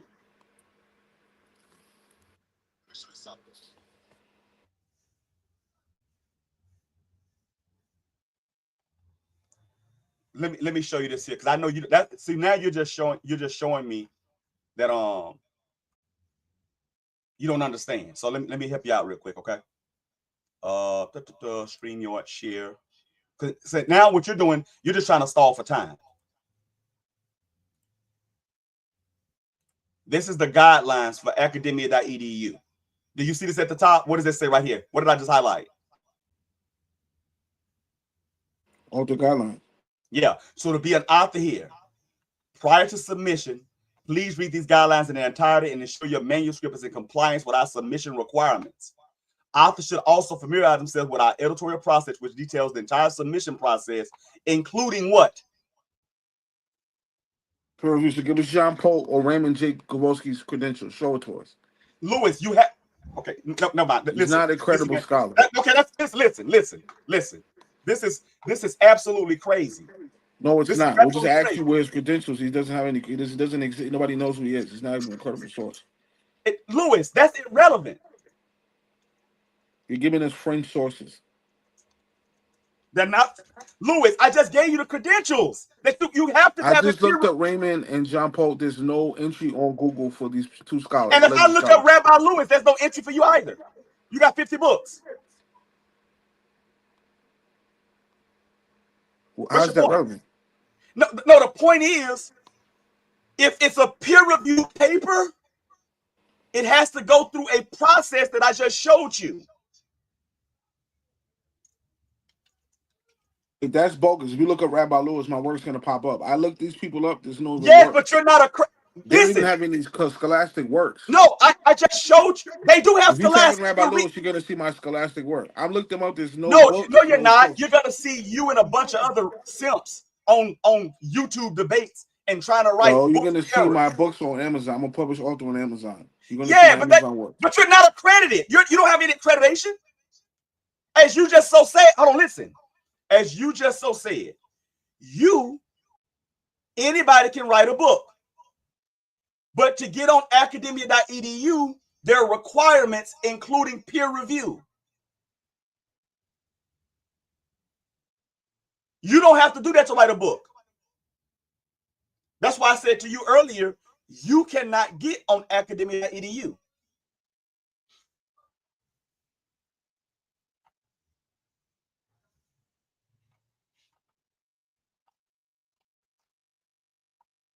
Look at this. Let me show you my screen right here. Like, hold on, let me show you my screen. Like, if you just type in, you'll see all kind of stuff that comes up.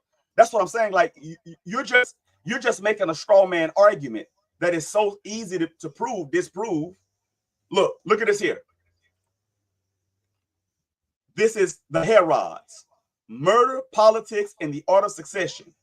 Until his death in 4 BCE, Herod the Great's monarch included territory. So it says his death in 4 BCE. Now, when you click this book, right? This is by Bruce Kilton, and it was written in what year and what month? And how many pages? It's kind of, you can't see it. It's like you got to blow it up.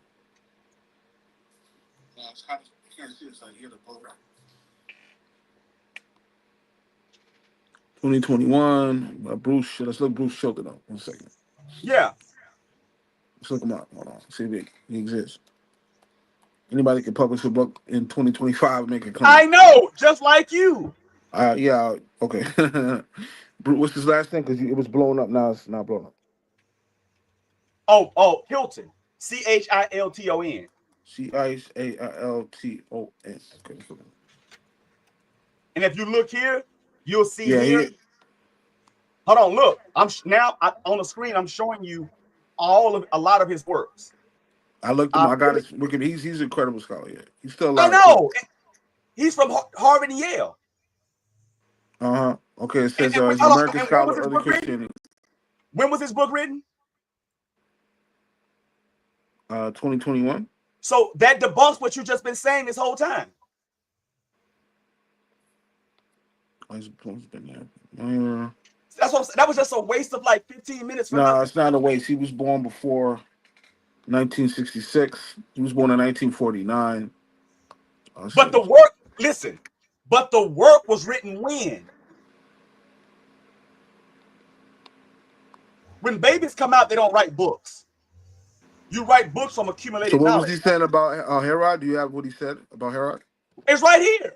Until his death in what? 4 BC. Yeah. And that's 2021. Listed under history, 365 pages, and you just acknowledge he's credible, right? So that just debunked your whole argument. You said nobody after 1960s was pushing this narrative of 4 BCE. Lewis, I can give you hundreds of authors because 1 BCE is not the norm. None of these books have been knocked out of circulation.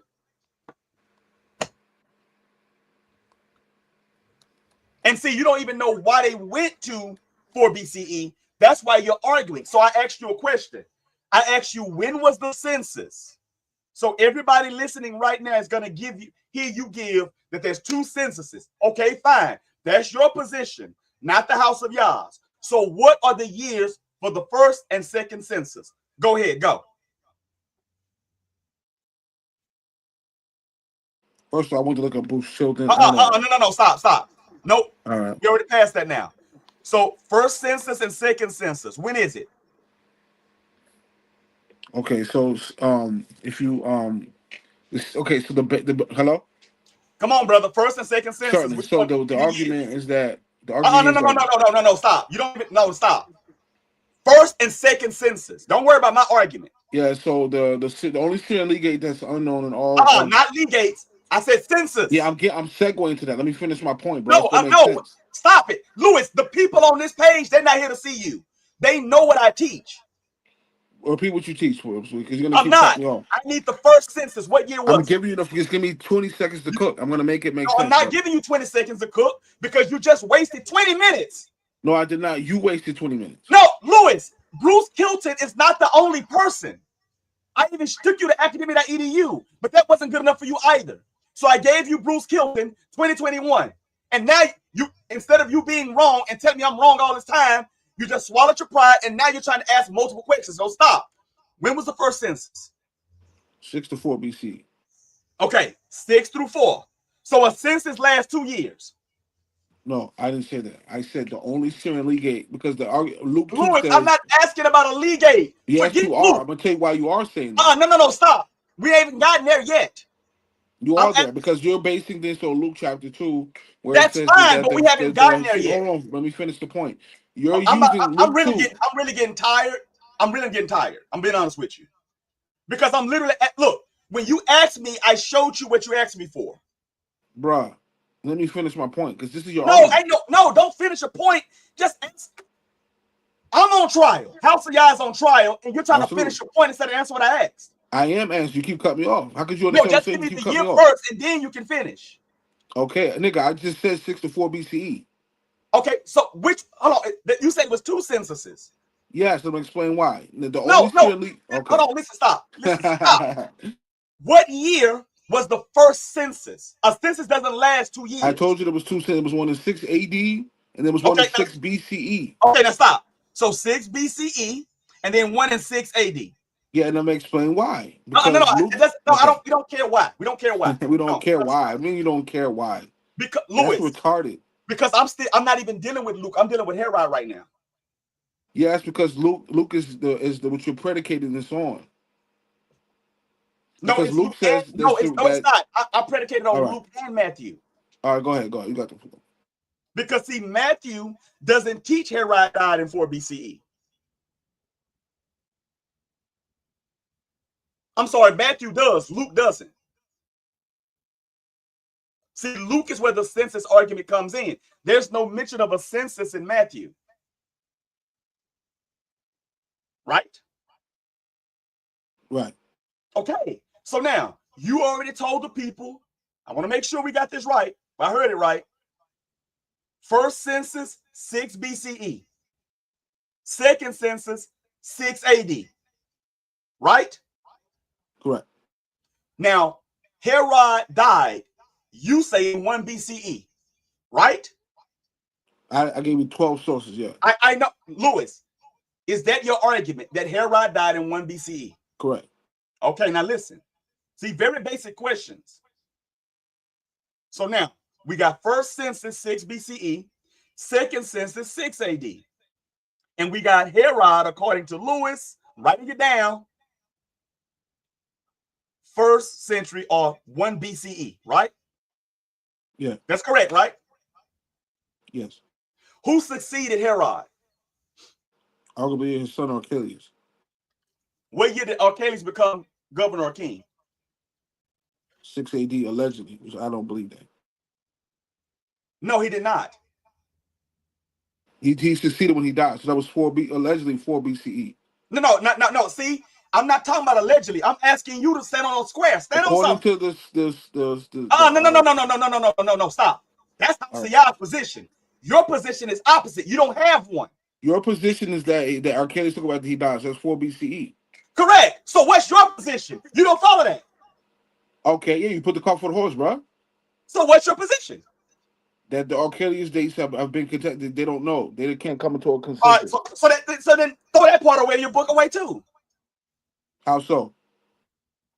Lewis, if you can't even give me a date for the person that succeeds Herod, you can't hold on to 1 BCE, because that would mean in 1 BCE, Archelaus took over. And you have no sources that say Archelaus took over in 1 BCE.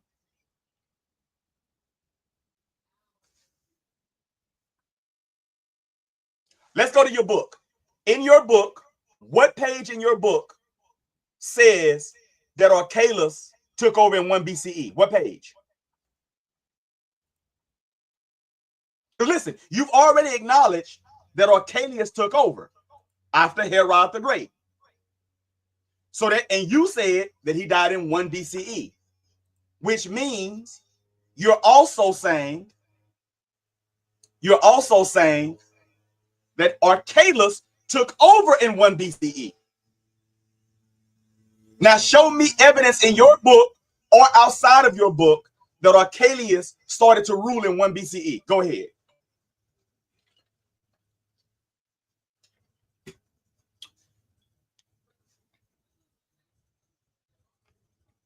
What page are we going to? Okay, first of all, I didn't address the Archelaus argument in this book. No, that's fine. You don't have to. What page are we going to that says Archelaus was born in 1 BCE? I mean, took over in 1 BCE. What page? I didn't go to that. It was irrelevant. It's not about. No, it's not irrelevant, Louis. That's not irrelevant, because that would substantiate your claim, because no history substantiates that claim. If you just go on Wikipedia and look up Archelaus, it'll tell you that the date he took over. Okay, you want to go type in Archelaus? Yeah, on Wikipedia. Let me see if I can find it real quick. I did this research 6 years ago, so I don't know.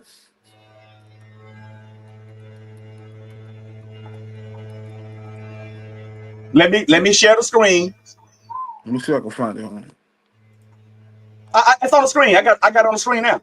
You're not gonna find a 1 BCE at all. Okay, just type in Archelaus dates are wrong. You'll see it on AI overview. No, I'm not. That's not what I'm AI overview.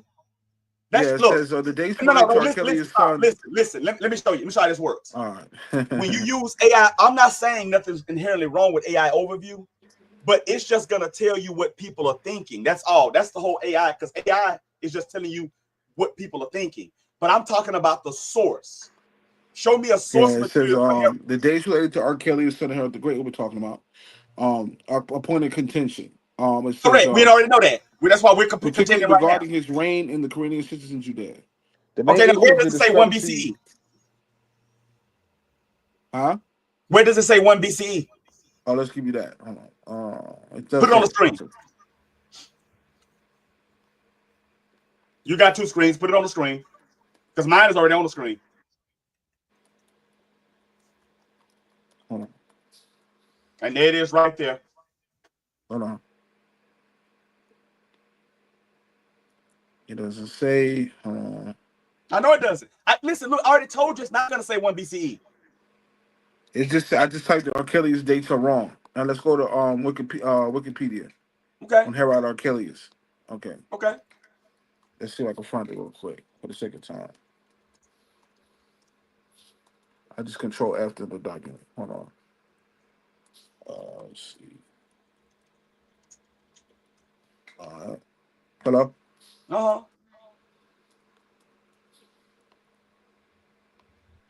So I did this research 6 years ago. Hold on, let me see if I can find it real quick. Yeah, if you look on his entry on Wikipedia, it tells you that the dates have been contested. No, Lewis, we know they've been contested, and I've said it like 9 times now that everything on Yah's green earth is contested.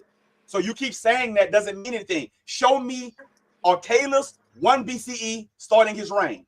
That's what I'm asking you. I'm not asking you to say if it's contested. You and I are contesting right now. So you keep saying that like a broken record shows you're not ready to have this debate. I disagree. Okay, well, show 1 BCE for Archelaus, please. Show me your worthy adversary. I found Give me something I haven't seen.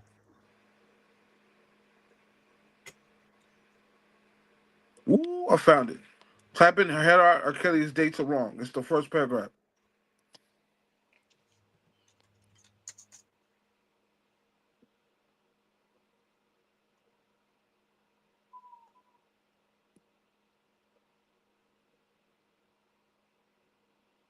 And what is the site? What is the site you're going to? Charles Sullivan. Herod R. Kelly's dates are wrong. It's the first paragraph under the AI overview. No, we're not. That's not a source. AI is just telling you what people think. Nick, I didn't say. I see, not listening. I didn't say AI. It's under that. Type in Herod R. Kelly's dates are wrong on Google. And it's the first paragraph under the AI overview. Well, share your screen. Share your screen. Huh? Share your screen.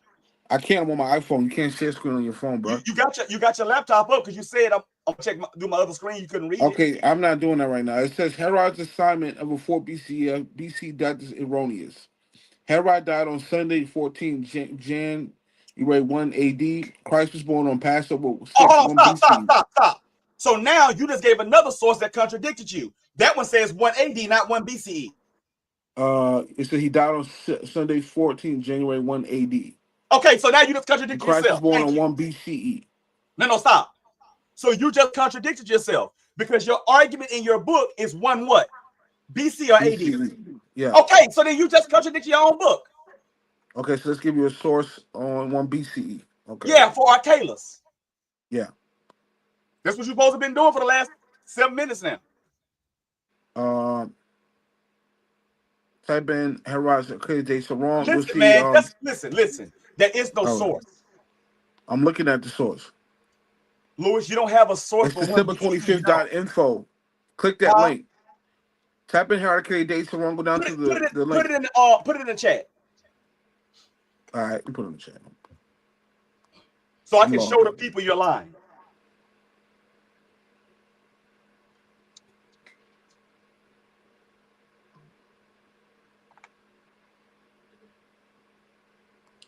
Delta Rue says, damn, even Christians know December 25th is false. Morgan Israel says, it definitely could have been around Passover. Not sure the verse, but it says his parents took him to Jerusalem for Passover when he turned 12, if I'm not mistaken. Well, when they took him to Passover, that's not his birth, though. That's just Passover. And he was the Passover lamb. Well, he was a human being. He can't be a lamb. And plus, I can't put it in the chat because it's too long. Just type in blood. The Passover lamb's blood is sprinkled on the altar. His blood was never put on the altar. He died at supposedly Golgotha, the place of the skull, crucified. His blood didn't touch an altar. I can't put it in the chat because it's too much. You can't post it. Just type in Herod Achilles dates are wrong and go down to where it says December 25th.info and click it. That's what I did. That's where I went. I typed in Herod Achilles dates are wrong, and I didn't not on Wikipedia, bro. On Google. I know. I'm saying I didn't get anything though. Yes, you're gonna see it. All right, Herod Achilles dates are wrong. You look where it says December 25th.info. Click that link. Hold on, under the Wikipedia link. Hold on 1 second.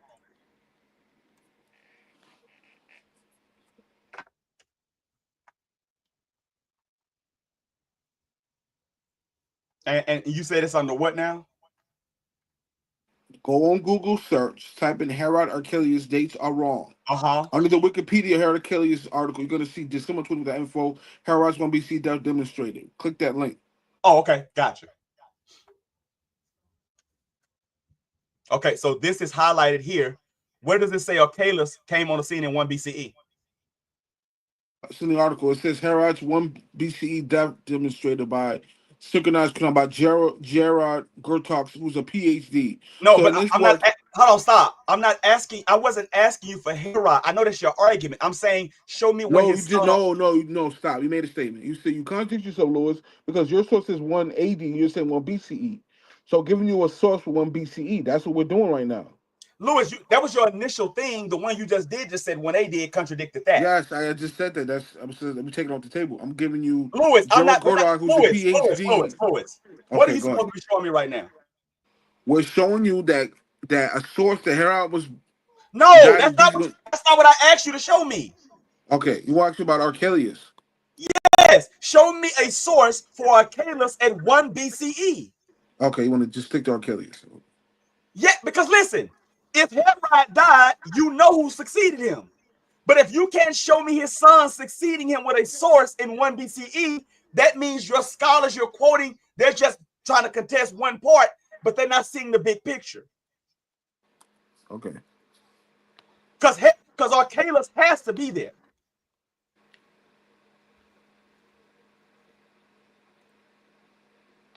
Yeah, it's in the article. Hold on.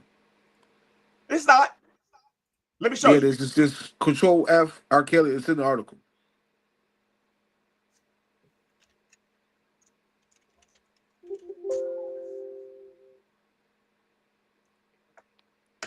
It says Archelaus 0 of 0. You can see it right there. 13 entries, so I have to pick the right one. Hold on. You see it at the top up there? Right here? You in the 0 of 0. 25th.info article? Yes, the same article. Don't you see it right here on the screen? Yeah, I see it. Yes. So where's Archelaus? His name is not even in the article. Yes, it is. Control F Archelaus is 13 entries. Lewis, at the top, I don't know if you can see the top of my screen. It's showing, look. Let me show you something real quick. Do you see that right there? What does that say? I don't know. What does it say? I can't see it. Huh? It says Archelaus 0 for 0. Control F. That's bogus. I just control Archelaus there 13 times. Show me where it says Archelaus 1 BCE then. What paragraph? Look, I'm on the thing. What paragraph?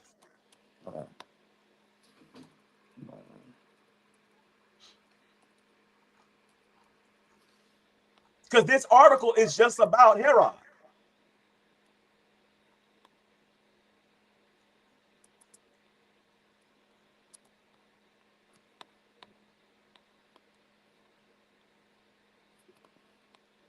I don't know.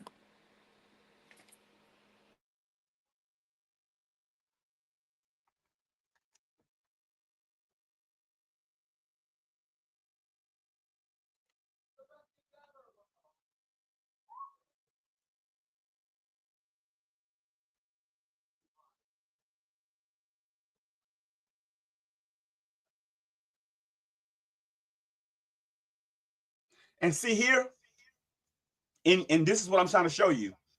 The dating of Herod's death has become the center of controversy among eminent theologians, supporting a date of April 4th BCE, and historians supporting another date January 6th, 1 BCE. Now watch this here. It says among eminent theologians. The eminent theologians support 4 BCE. And historians supporting another date, January 26th, 1 BCE, based on what? Based on the synchronisms dated by astronomy. See that? So the people that you're quoting, they're trying to use astronomy. They're not even using Matthew and Luke. That's why I keep telling you, you're not going to find a Archelaus, Herod Archelaus at 1 BCE, because they're not even dealing with the Bible. They're just dealing with astronomy. This is your source, right? You told me to pull up, right? Absolutely. Okay, so they're not even using the Bible. What they're saying contradicts the Bible too.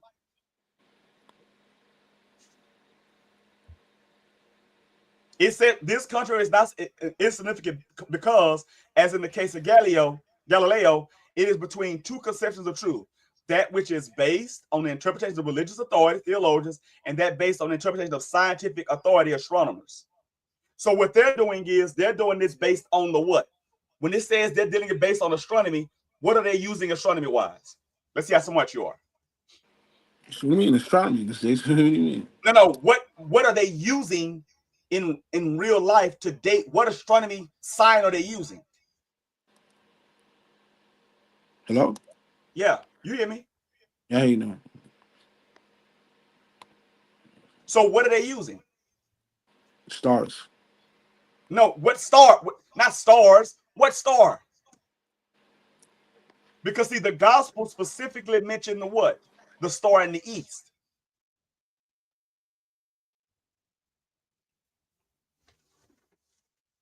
So the astronomers are using the star in the east to say, hey, this didn't happen at that time.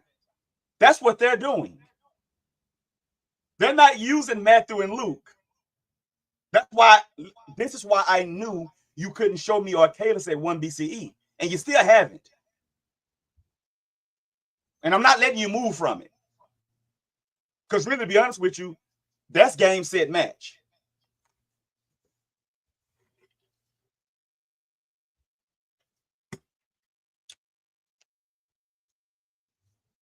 So the primary source is Eusebius, actually. Okay. Eusebius said that the Herod's day was 1 BC. That's the primary source. No, not Herod. Listen, man. Stop Eusebius said telling me about Herod. I'm asking you about his son that took over. See, look, watch this here. I got a business.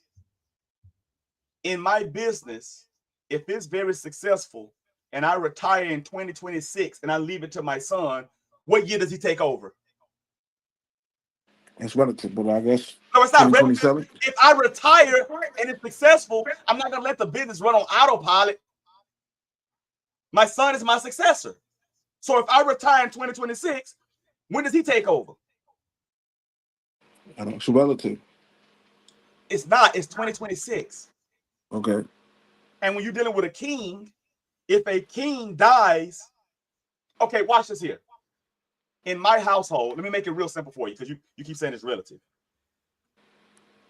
In my household, it's me, HEZEKYHWH, my wife, Katrina, my oldest boy, HEZEKYHWH, and my youngest boy, Noah.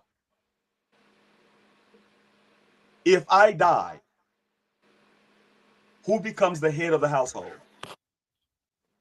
in my male lineage? Okay, so there's a source called The Chronology of the Herods by CharlesSullivan.com. Mm-hmm. Now, according to, hold on a second. I'm gonna look at this. It says there's multiple times you got Josephus' timeline of the Herods, and you have somebody Hold called. on 1 second. Luke says, Delta Ru says Luke has Christ's ministry being around 29 CE. So 3 years of his ministry will be 32 CE. He died at 33, minus 32 is 1 BCE. He was born after Herod the Great died in 4 BCE. That's what see, he's not understanding that because the source on the screen that he's quoting, he didn't even know before he wrote this book that they were using astronomy. See, I knew that. That's why I just trapped him and asked him to show me Herod or Calus 1 BCE. He can't show me. That's why he keeps running to Herod the Great 1 BCE. Now, when you go to Josephus, which I have here, okay, I'm going to read this to you.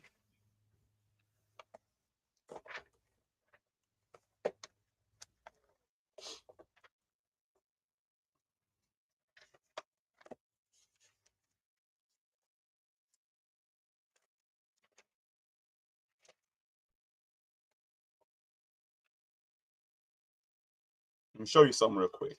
And this is what they're talking about in Josephus. Because, see, Josephus is a historian. He's not an astronomer. So, and he wasn't a contemporary. So he's trying to link the times up, right? Is that right? Yeah, I just showed you that his dates are wrong. Okay. Now, no, you didn't show me. You told me people making the claims his dates are wrong. And this is an antiquity, and that's the difference. You don't understand. You still don't understand as a child. Because you think because you show me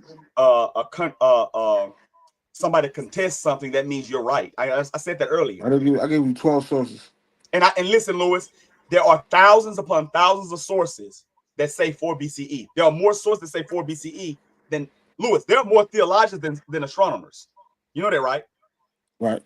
Okay. So the astronomers, what does that take? 1 BCE based on what? Astronomy. There are more theologians than astronomers. You understand that, right? Yeah. And there are more theologians coming out getting their credentials than astrologers. Do you agree with that? Absolutely. So that means literally, that's why I said it was a waste of time back then, because literally you have more people saying 4 BCE, because the only people saying 1 BCE are the people using the astronomy angle. The star in the east with the wise men and the magi. But they're not using the rest of the book. HEZEKYHWH. Do you understand? So that's why I keep asking you for Herod or Calus. And instead of you giving me what I'm asking you for, you just keep running back to Herod. We already know we differ on Herod. I don't know what you're trying to do. You keep saying Herod 1 BCE. Then you gave a source that said Herod died in 180 or CE. So that contradicted you. That didn't contradict me. Because you're the proponent of 1 BCE. You went and found one that said 1 CE. That contradicts you. And then when I asked you to show me Herod or Calus 1 BCE, there's the reason you can't show me, because it doesn't exist. And I know it doesn't exist. I don't even have to research it. I know it doesn't exist because it doesn't line up with the census, which you put at 6 BCE, and then you put another one at 680. Oh, but let me tell you why I said that, because the Legate from 6 to 4 BCE is unknown. They don't know. I know but that's fine. The scholars are saying that Lewis, I taught you that. You're not telling me nothing different. You didn't teach me that. You told me the true census argument, but I did more research. No, you didn't, because you can't show me a Calus in 1 BCE. Dude, the Legate from 4 to 1 BC is unknown. They don't know who it was. Let me ask you a question. No scholars. Show me the 4 to 1 BC. We haven't made it to the Legate yet. All right. We haven't even made it to the Legate. That's what I'm saying. See, you're running now. You're doing what I do to everybody. You're running. You're just running. So let's just do this for the people. Let's ask crystal clear. Can you show me Herod or Calus 1 BCE? Yes or no? No. Okay, thank you. That's it. That means your whole argument just fell apart. It's not. I just showed you that you showed me people contesting, and we already acknowledged that. Okay. But now we got to prove who's right, me or you. You can't just keep saying it's 12 people and people contesting. We already established that. We're contesting. You're using that argument. I'm using my argument. So we're contesting. So you don't have to keep saying, Herod, 1 BC, 12 people. You don't have to keep saying that. You're like a broken record now. So now you got to prove it. So to prove it, I'm asking you to show me his successor the year he died. And you can't. Because he didn't die in 1 BCE. That's obvious. But you're still trying to just keep, the only thing you're standing on is these people said 1 BCE. That's all you're saying. That's it. That's your whole argument. But I just took it from you. You still don't even see it. Let me ask you a question. That's just the opening salvo. Where did you get that statement from? Zach. Okay, you got it from me, right? Right. Lewis, when I was making that statement 15 years ago, you guys never could get past the 2 birthday argument. This is in my actual, my video. Everything. Let's go to page 9. I'm gonna give you some early sources for. I don't need early sources for anything. You and I both contending right now. Right, but I gave you a later source. I'm gonna give you some primary sources. No, listen. No. You won't give me any primary sources because you don't have anybody from the 1st century. You do. You have primary sources. I'm going to show it to you now. Go to page 9. Arrhenius and all those boys, they're not primary sources. Yeah, Clement of Alexandria, Tertullian. What year was he born? What year? Or they're not they weren't there. They didn't see the disciples. They're not primary sources. So stop embarrassing yourself. We don't have any contemporary writings of Jesus. Thank you. So you don't have any primary sources. Okay. Irenaeus is not a primary source? No, because he wasn't alive. There are no contemporary writings of Jesus. Lewis. Can I be a primary source for Muhammad? No. What? Different epoch. Because I wasn't alive. So all these church fathers you're mentioning, they weren't alive either at that time. So they can't be a primary source.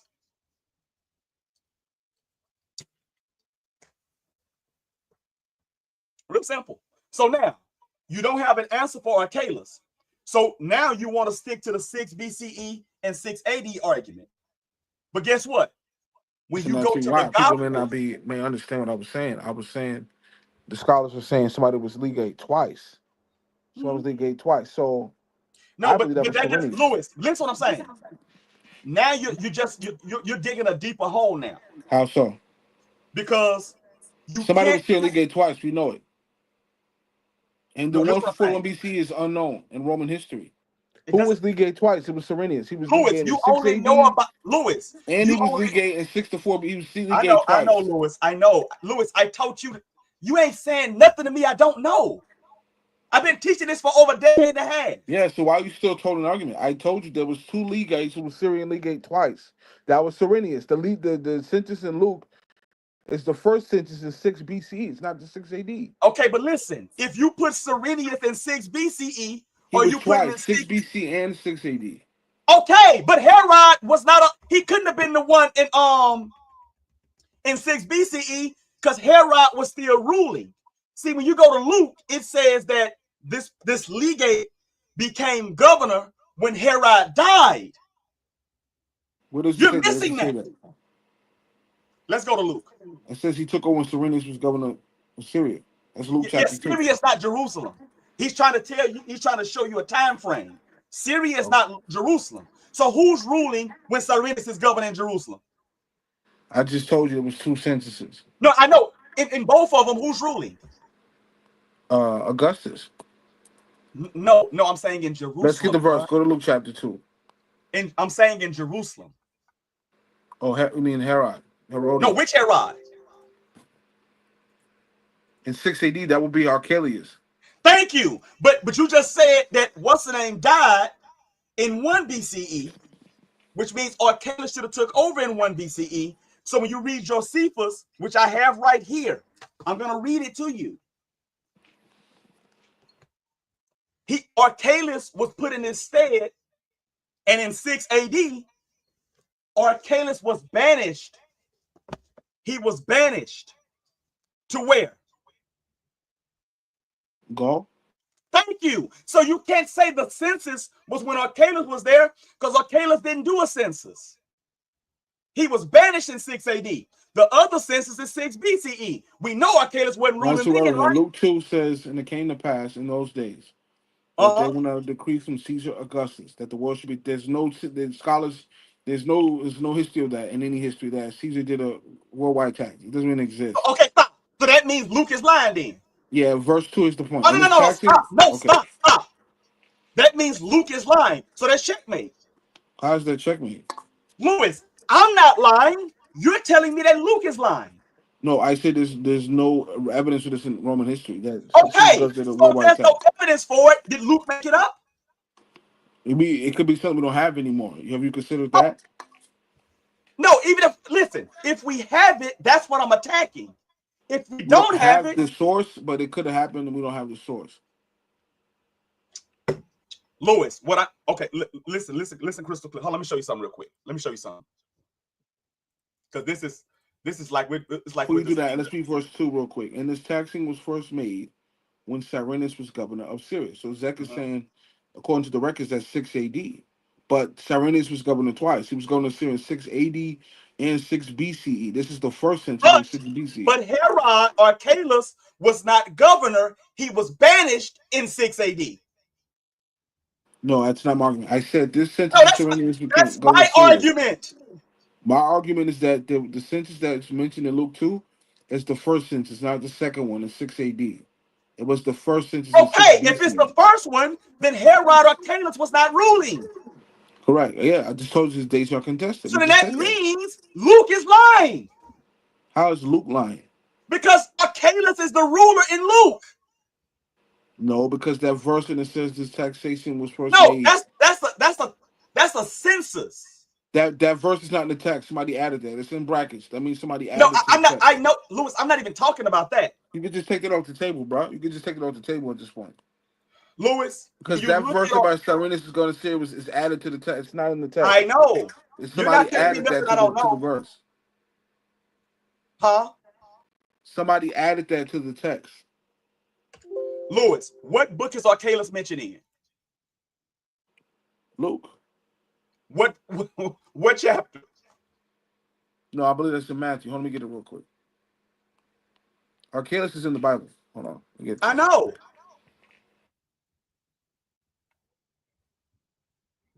See, that's what I'm saying. See, in Luke, nobody's trying to kill him. And in Matthew, he says what? The person that seeks the child's life is dead. You can go back. But that's when he was 12. Matthew chapter 2, verse 22. Okay. Matthew chapter 2. Verse Go 22. ahead. I read it. And it says, when he heard that Archelaus did reign in Judea in the womb of his father Herod, Hold on, stop. In the rule of who? his father Herod, So what year is this? allegedly 4 BCE. No, it can't be because you just said Herod died in 1. Yeah, according to your source 4, my source says 1. I know, but you knew it. You can't. Are you this retarded that you're trying to prove my point and not yours? No, I'm playing devil's advocate, but No, okay. don't play devil's advocate. Stop playing. Play with So, yourself, but not me. when he heard that Archelaus did, because that the angel told Mary and Joseph to go to Egypt to run away from Herod because he was trying to kill him, right? Mm-hmm. So the angel told him Archelaus, he died, and Archelaus took over. You could go back now because he's not going to try to kill you. And what That's year what's was going that? on here. And what year was that? 1 BCE. No, it wasn't. Okay. Because you can't show me Archelaus taking over in 1 BCE. Damn, that's checkmate. And you're gonna say, no. Yeah. That's what I just spent the last 20 minutes doing to you, showing you that there is no 1 BC Archelaus. And on this video, you admitted on this video that you couldn't show it to me.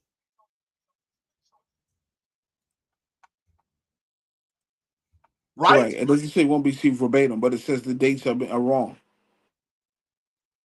You say what now? It doesn't say verbatim 1 BCE, but it's saying that the dates have been contested. No, but you're saying it's 1 BCE. Because you said Herod died in 1 BCE. So he has to have a successor in what year? 1 BCE. He can't have one in 6 BCE because he's still ruling. He's not dead. So we just took 6 BC off the table. The only other census date you tried to give was 6 AD. We took that off the table because he's banished to Gaul in that year, meaning he had to already been ruling. So that's checkmate. Like I told you, that's why I left it on the screen. Your argument, you didn't understand it, but your argument is predicated upon astronomy. It's not predicated on the New Testament. If you use this argument with the New Testament, you cut yourself. You just didn't know that.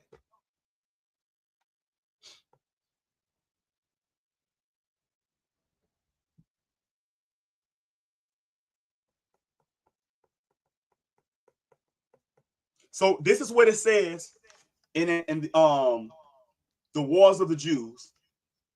This is chapter 8, right? It says Archelaus' ethnarchy is reduced into a Roman province, the sedition of Judas of Galilee, the three sects of the Jews. That's what it's saying right there. That's what that is. And as you can see, my copious notes there, right? It says, and now Archelaus, part of Judea, was reduced into a province, and Coponius, one of the Accretian order among the Romans. Who is Coponius? Napoleon? Coponius. Who's that? Educators, right? One of the Christian order among the Romans was sent as procurator, having the power of life and death put in his hands by Caesar. Under his administration, it was that a certain Galilean, whose name was Judas, prevailed with his countrymen to revolt. And they said they were cowards, they would endure to pay a tax to the Romans, and would after God submit to mortal men as their lords. This man was a teacher of a peculiar sect of his own, and was not at all like the rest of their leaders. And this is where you get into the Essenes. And see right here, chapter 7. See at the top. See what it says right there? I'm going to read it. Chapter 7, the War of the Jews. It says, the history of the spurious Alexander, Archelaus, is banished.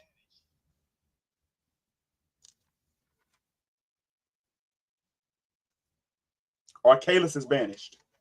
So since Archelaus is banished, we know for a fact 6 AD can't be the date for the census, because if you put JC at 6 AD, because the story says they were going up there to keep a census to be taxed. So if you put JC at 6 AD, you're now saying he was born. I mean, he died in 39 AD, because 33 plus 6 is 39. So if you put him at 6 AD, you got to throw Matthew away, because Matthew is before 6 AD. It's during the time of Herod. Actually, it's funny you said that, because Epiphanius. Louis, you don't have to even go there, because remember on this, that's what I'm saying. You're not even remembering that you tried to debate this. Oh, I got the stream is still up, Louis, on my page. See, you're contradicting yourself, because prior in that old one, you tried to put him down to 42 AD, as low as 42 AD. Remember? No, that's not what I said. I said Epiphanius said that Christ died the same year that James took over the church, which was 62 AD. Okay, now stop. Hold on, brother. No, stop. Listen. So if JC died at the age of 33 and he died in the 60s, that means he was born in the 30s. I didn't say that. Listen, I said that James took over the church the same year Jesus died, according to Epiphanius' writings. And what year was that? James died in 62 AD. So if you now, hold on, stop. Now, hold on. Subtract 33 from 62, and what year you get? No. He said that Christ died in 38 AD. How is that significant, Rabbi? Because Pilate left Judea in 36 AD. So if Pilate orchestrated the crucifixion, that makes the numbers don't add up, because he never came back to Jerusalem. That's what I proved to you on the video. They don't add up. What doesn't add up? I'm sorry. No. Louis, if you put JC at 38, right, that means he would have been born in 5 AD. Right, and the Pilate left Judea in 36. Stop. Man, fuck Pilate. Just stop. When you look at what do you mean, forget Pilate? That kills the whole story, because if I know. That's why I don't follow Jesus. Because it kills us. Thank you. It kills the story. Because when you go back to what? Herod, according to you, you've been claiming all day for the last 2 hours and 10 minutes that Herod died in what year? 1 BC. But you just put JC at what year? 5 AD. According to Epiphanius' writing. I know. You brought up Epiphanius, not me, idiot. Yeah, he said he died in 38. That's what Epiphanius. Okay. So if he died in 38, 38 minus 33 is what? 5. 5, right. 5 AD. So if Herod died in 1 BCE, that means Matthew lied because he's dead. He's dead 6 years before Jesus is even born, according to Epiphanius. None of the dates add up. That's why I don't follow it. Do you understand that? Everybody understands that except you. Absolutely. I can grasp how you have no patience with the text because of the dates issues with the dates. I can understand that. Yeah, so I'm not gonna believe if the dates look. If I tell you right now I'm in Brazil, and then you look at my room here, you know my room, I don't live in Brazil, right? Right. So when you know I'm lying? Yes. So if you tell me he's born in 5 AD, according to Epiphanius, which you use that argument in one of our debates. See, I'm showing the world that you're so confused, you're just using anything you want. There's no consistency in anything you do because okay, let me check what he just said. First of all, I'm not a Christian, I'm a Muslim. We believe the dates have been tampered with. So you're barking up the wrong tree at this point. I never claimed the New Testament was perfect. Listen. So we don't believe the New Testament is perfect. We believe that it has been tampered with. We believe that. But it doesn't matter what you believe. Look, hold on. Let me we don't follow the Gospels as gospels, so to speak. We don't believe that the book is perfect. We believe it has been tampered with. So I don't know why he's beating a dead horse. No, because your God doesn't. What do you mean my God doesn't? Your God told 1,400 years ago, your God told the people to follow the Injil. What is the Injil? Yes, because the Injil at that time. I don't need a history lesson. What is the Injil? The writings of Jesus, peace be upon him. So if your God knew the Injil was going to be tampered with, why didn't he tell his followers? Of course he did. In the Hadith, that's not your God. That's the Hadith. The Hadith is inspired by God. What do you mean? No, it's not. Show me the Hadith is not inspired by God. Because it's not the words of Allah, according to your narrative, your religion. No, we don't teach that. What are you talking about? I'm not talking about what you teach. I'm talking about crystal clear, basic facts. How does it have any bearings that I'm a Muslim, not a Christian? I don't believe the Gospels are. Louis, I don't care what you, your mama, your sister, your cousins, your daddy. I don't care what none of y'all are. I'm not concerned with that. I'm caveating for the audience listening to Rabbi Lewis is a Christian when I'm not. I'm just making Louis, your name is Rabbi Lewis. And you're a Muslim. They know you're confused. Okay, I'm making a crystal clear. You're barking the wrong tree. Huh? Louis. We started off saying the house of Yah was on trial. Not that you were a Muslim. How's that relevant? You just because you are. I'm not speaking to the choir. I'm talking to the people listening. No, I'm talking to people listening who may think that I'm a Christian. No, Louis, the people know. What did you just call yourself? What? A Muslim. And then at the top of your page in your book, when I first showed it, what does it show at the very top of the book? What's the first thing it says? Oh, in Arabic greeting. No, what does it say? Assalamu alaikum. So is that the greeting of a Christian? Absolutely not. Okay, so then what are you talking about? Everybody on here knows that you're a Muslim and a rabbi and an Israelite. All three, and a Christian. Okay, you're all of them. Correct. That's what I'm saying. So you're confused. You said the house of Yah was on trial. So far, you haven't shown a single thing that has contradicted anything we've been teaching for over 15 years. You gave 12 people that had contrasting views, but then I had to teach you, it's still on the screen, that those views are based on astronomy, not the Bible. And you're trying to use the Bible. And that's why you're failing. Because the New Testament is not accurate. And then your excuse will, well, I'm a Muslim. I don't believe it's accurate. So then guess what? It doesn't matter. Because you can't challenge me on the New Testament if you think it's tampered with. by default, I win. I'm saying it's tampered with. You're saying it's tampered with. I'm saying prove this. You saying you can't prove it. How the hell am I losing? Well, two things that we barely scratched the surface. We barely scratched the surface. I addressed some of his claims about the Hyksos being the children of Israel, which I dissected. But of course, we don't have enough time to go into that. No, Maybe because another time. everybody knows that the House of Yah teaches the Hyksos is a what? Talking to me? Yeah, it's a banner term. The Banner videos term. are still up. The videos are still up from Clubhouse with the Yeah, I million. quoted Egil Lebowski's work. He was saying that the Northern Don't care. Kingdom. Don't care. Oh, he doesn't Because care. see what you're doing now is when you start quoting him talking about the Northern Kingdom or the Hyksos and the Southern Kingdom and no, that's not what the scriptures state. And everybody watching these videos, they're not here to hear what Caucasians say. They're here to see what the words of Yah say. And that's the problem you have. You don't know the word of Yah, so you keep trying to tell us and convince us to follow Caucasians. The same people. I'm not. First of all, let me check what this guy just said. I'm not trying to get you to follow any Caucasian. I'm trying to get you to think, use your mind, and stop being dogmatic. Louis, only one of us on this message today has acknowledged multiple times they can't provide evidence. And it ain't been me. It's been you. So you're not trying to get me to think. Louis, you just told me, you just ran to Islam and just said that the book is tampered with. That's what the House of Yah teaches. That's why we don't keep it. So this as I somebody so crystal clear, we've barely scratched the surface of the book. The book is your fault. Louis, on the screen, the thing on the screen right now, who did that come from? Me or you? Me. And when I go right here and click on this, what is this right here? When I share my screen, what is this? What am I sharing? What is that? It's not popping up, honestly. What is that? My book.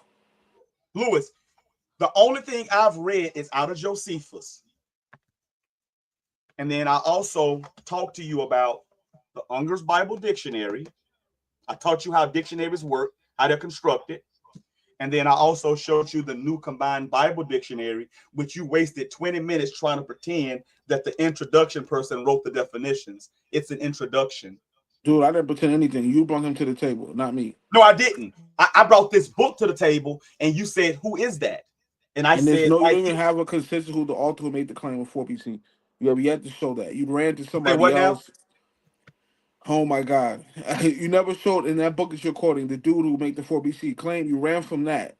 Then you went to some. No, I did. No, I did. Look, hold on. Look. Stop. You're lying. It's on the screen right now. I gave you Bruce Kilton. Yes, you moved the goalposts from the dude you claimed the first time to somebody else from some peer review website. No, I didn't claim it. Louis, this is a dictionary, a Bible dictionary and concordance. All dictionaries and concordances are created by multiple people. It's not a man. Even when you look at Strong's concordance, it wasn't just Strong that compiled it. Even when you look at the Bible itself, it ain't just one person that compiles it. So look, I even showed you on the screen the Encyclopedia Britannica. It's not compiled by one person. All encyclopedias, dictionaries, etc., they're not just compiled by one person. You should already know that. The mere fact I had to waste 10 minutes to explain that to you, and you kept trying to argue about Charles Pfeiffer. He just gave the introduction. So when you look in this book and you go to Herod, this is what it says. It says, Herod the Great, 37 BCE to 4 BCE, is the first of the New Testament Herods. His father was Antipater, and he was an Idumean. These were Edomites, descendants of Esau, and were proselytes to Judaism. Herod was made king over Palestine, but could not assert his rights until he captured Jerusalem in 37 BCE. Herod was cruel and ruthless. His rebuilding of the temple began in 20 BCE. Black and white. As you can see here, and this is from Baker Books. As you can see here, the introduction is just from Charles. And to prove this further, I asked you, I said, hey, the Zondervan Compact Bible Dictionary. I said, who wrote it? You said Zondervan. Watch this here. I'm gonna show you because that's what you said. It's on video.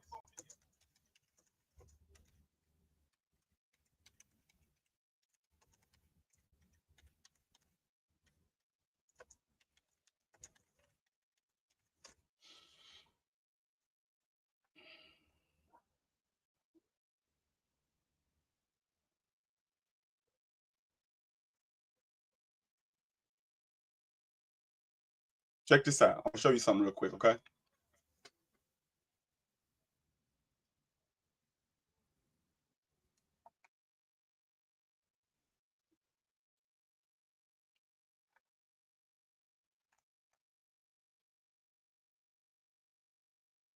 Check this out. I want to show you something. I want you to see this so you can understand. You have to close out. I got 20% battery. I know. It was a horrific beatdown. So check this out. Like I said, before you say that, you better scratch the surface of the book, but I think you're supposed to go. No, that's again, it's always like that. That's your fault. That's not mine. It has nothing to do with me. So check this out. I'm gonna show you the screen. Let me share the screen with you real quick. This is, and you're gonna see the same thing I showed you, academia, right? So watch this here. Same word. Looking at this, what does this say? Is that what's called A to Z pocket diction over 5,000 No, entries? right here. What does this say up here? Up here. Top left-hand corner. I don't see what you're talking about. But The T. top, Allen and Bryant? it says Zondervan what? Academic. Academic. Academia, academic. It says Zondervan Compact Bible Dictionary, A to Z Pocket Dictionary with over 5,000 entries by T. Alton Bryant, right? Now watch this here. Right. Do you think T. Alton Bryant knew all these definitions, or do you think he compiled it? Let's see. He compiled it. Thank you. So when you kept asking me to show you the person, that's not how dictionaries work. Let's look him up real quick before we go. T. Allen Bryant. Let's look at it. And I'm going to prove it to you now. Let me look him up real quick. 1 second.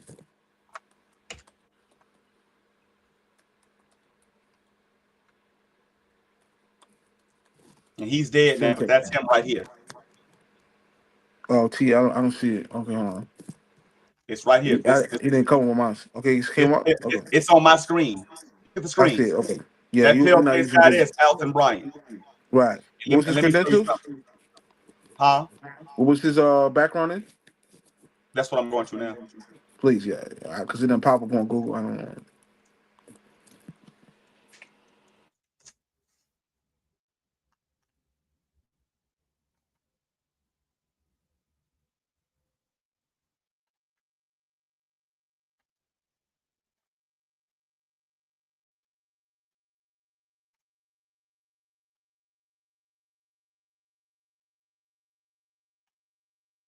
Well, he's from Shreveport. Wow, that's crazy.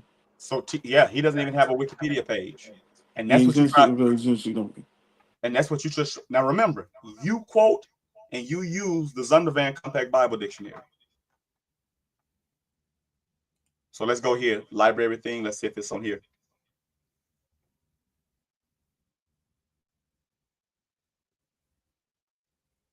Here we go.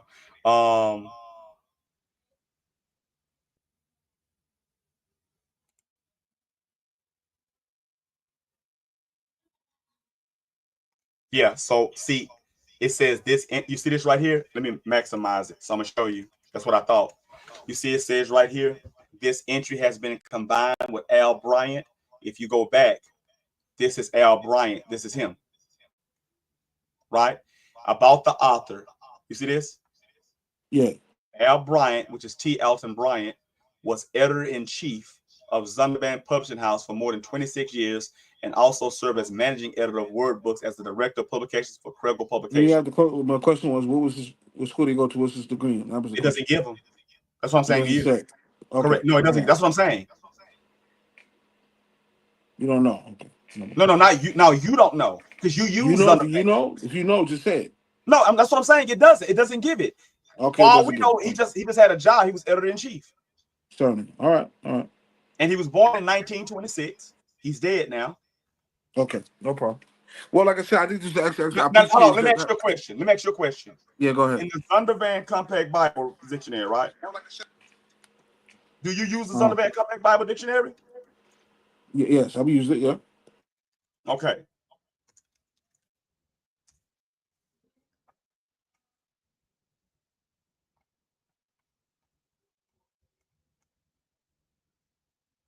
Let me see something. Let me try it on PDF.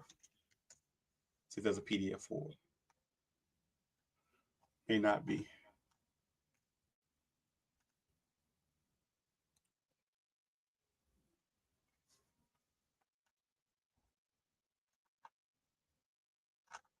Let me see if I got mine over here somewhere. Hold on one second.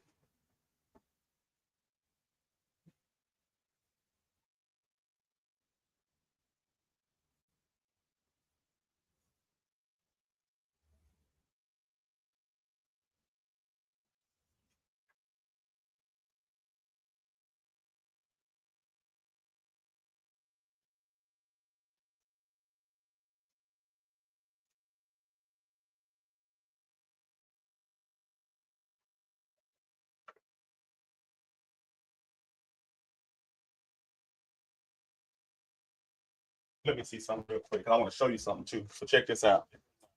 Right here, this is the big boy. We call this the Unger's Bible Dictionary, right? And then this is also the Concise Dictionary, the Unger's Bible Concise Dictionary. Do you see that? Absolutely. So let me see something real quick. I'm gonna show you something. You got to close out. I got 10%. Oh, back up. Here we go. So I want to show you something real quick.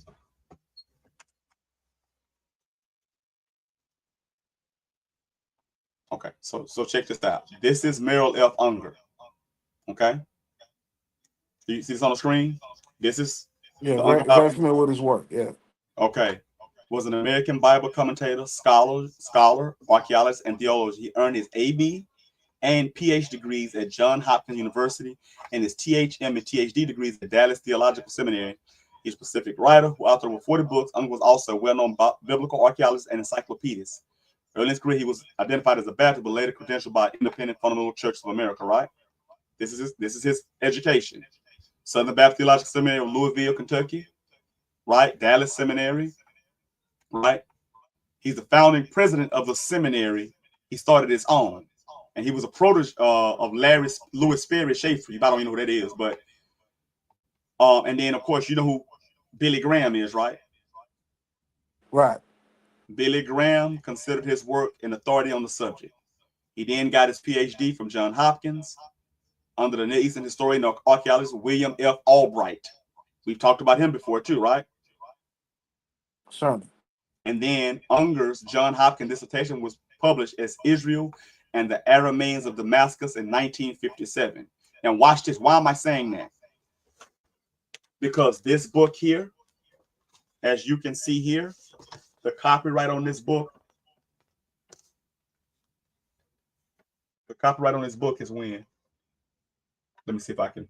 Hold on one second. Go to StreamYard.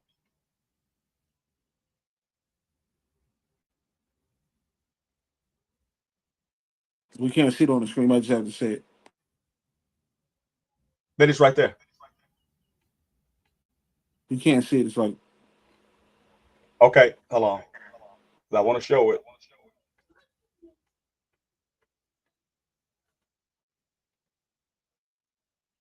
You see it? No, we can't see it. You got to just say Okay. it. It says Unger's Concise Bible Dictionary. That's what this is. Concise. It says copyright 1974. Okay, how's that relevant? Because the guy you gave was in the 60s. This is after that. And guess what? When you go to Herod and his book from 1974, which is after the guy you gave in 1966, I think it was, right? Is that right? Okay, yeah, I get your point now. Okay, now who So wrote that excerpt now about Herod? Who wrote it? No, this is from William. This is from Unger. Right, This is who from was the Mel F. scholar Unger. that talked about Herod in Unger's? No, it is Unger. This is Unger himself. Oh, this is claims from Unger himself. Yeah, I just gave you Louis. It's on the screen. That's his credentials that tell you what he No, did. I got his credentials. I said you said he's the one who wrote the entry. Yes, he wrote the entry. Now on this it says with complete pronunciation guides by W. Murray Severance, but that's just how to pronounce the names. But he actually wrote this, and I showed you here on the screen that he wrote what? Hold on, let me show you. I gave you all his credentials, PhD, more PhDs, his seminary school he created, and prolific writer. What does it say right here? Who authored some what? 40 books. And he was also a biblical archaeologist and encyclopedist. This is why everybody holds him in such high esteem. This is why I have the Ungers. This is why, and YHWH had told me about the Ungers Bible Dictionary. And that's why I even have the concise from 1974. Okay? That's from 1974. Okay? Now watch this here. It says, and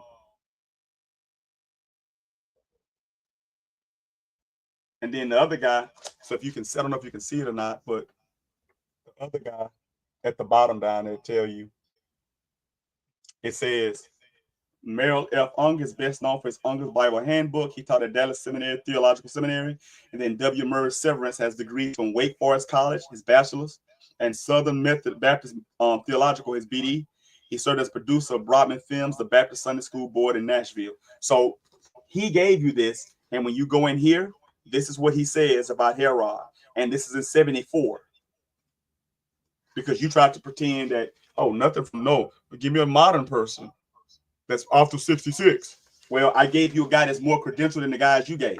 I guarantee you, the guys you gave in your video, when people look them up, they don't have more credentials. We have to. So there was an honor place as always. This is what it says: Herod the Great, the king of Judea from 40 to 4 BCE. He was the son of Antipater, a Jew of Idumean descent. Through friendship with Antony and Octavian, he was appointed king of the Jews by the Roman Senate in 40 BCE. By exercising shrewdness and duplicity as well as some native ability, he had secured his position as a royal client king under Rome. He was attested by the Jews for his Idumean origin, his loyalty to Rome, and his devotion to pagan Greek culture. He was a lavish builder, the temple in Jerusalem being but one of his many enterprises, and it was under Herod's administration that Christ was born, Matthew 2:1. Let's check. Let me say this real quick. And it's an honor pleasure, as always, Zach. Always a pleasure to speak to you, audience. If you want to get the book, I think you got whooped on. All right, but you want to get the book, it's on Amazon.com. Just tell me Rabbi Lowe's you get the book. Do some research. Also, you can get a primer on who the Hyksos were and the idea that Mecca was in Petra. You're going to get a good primer. Y'all bless.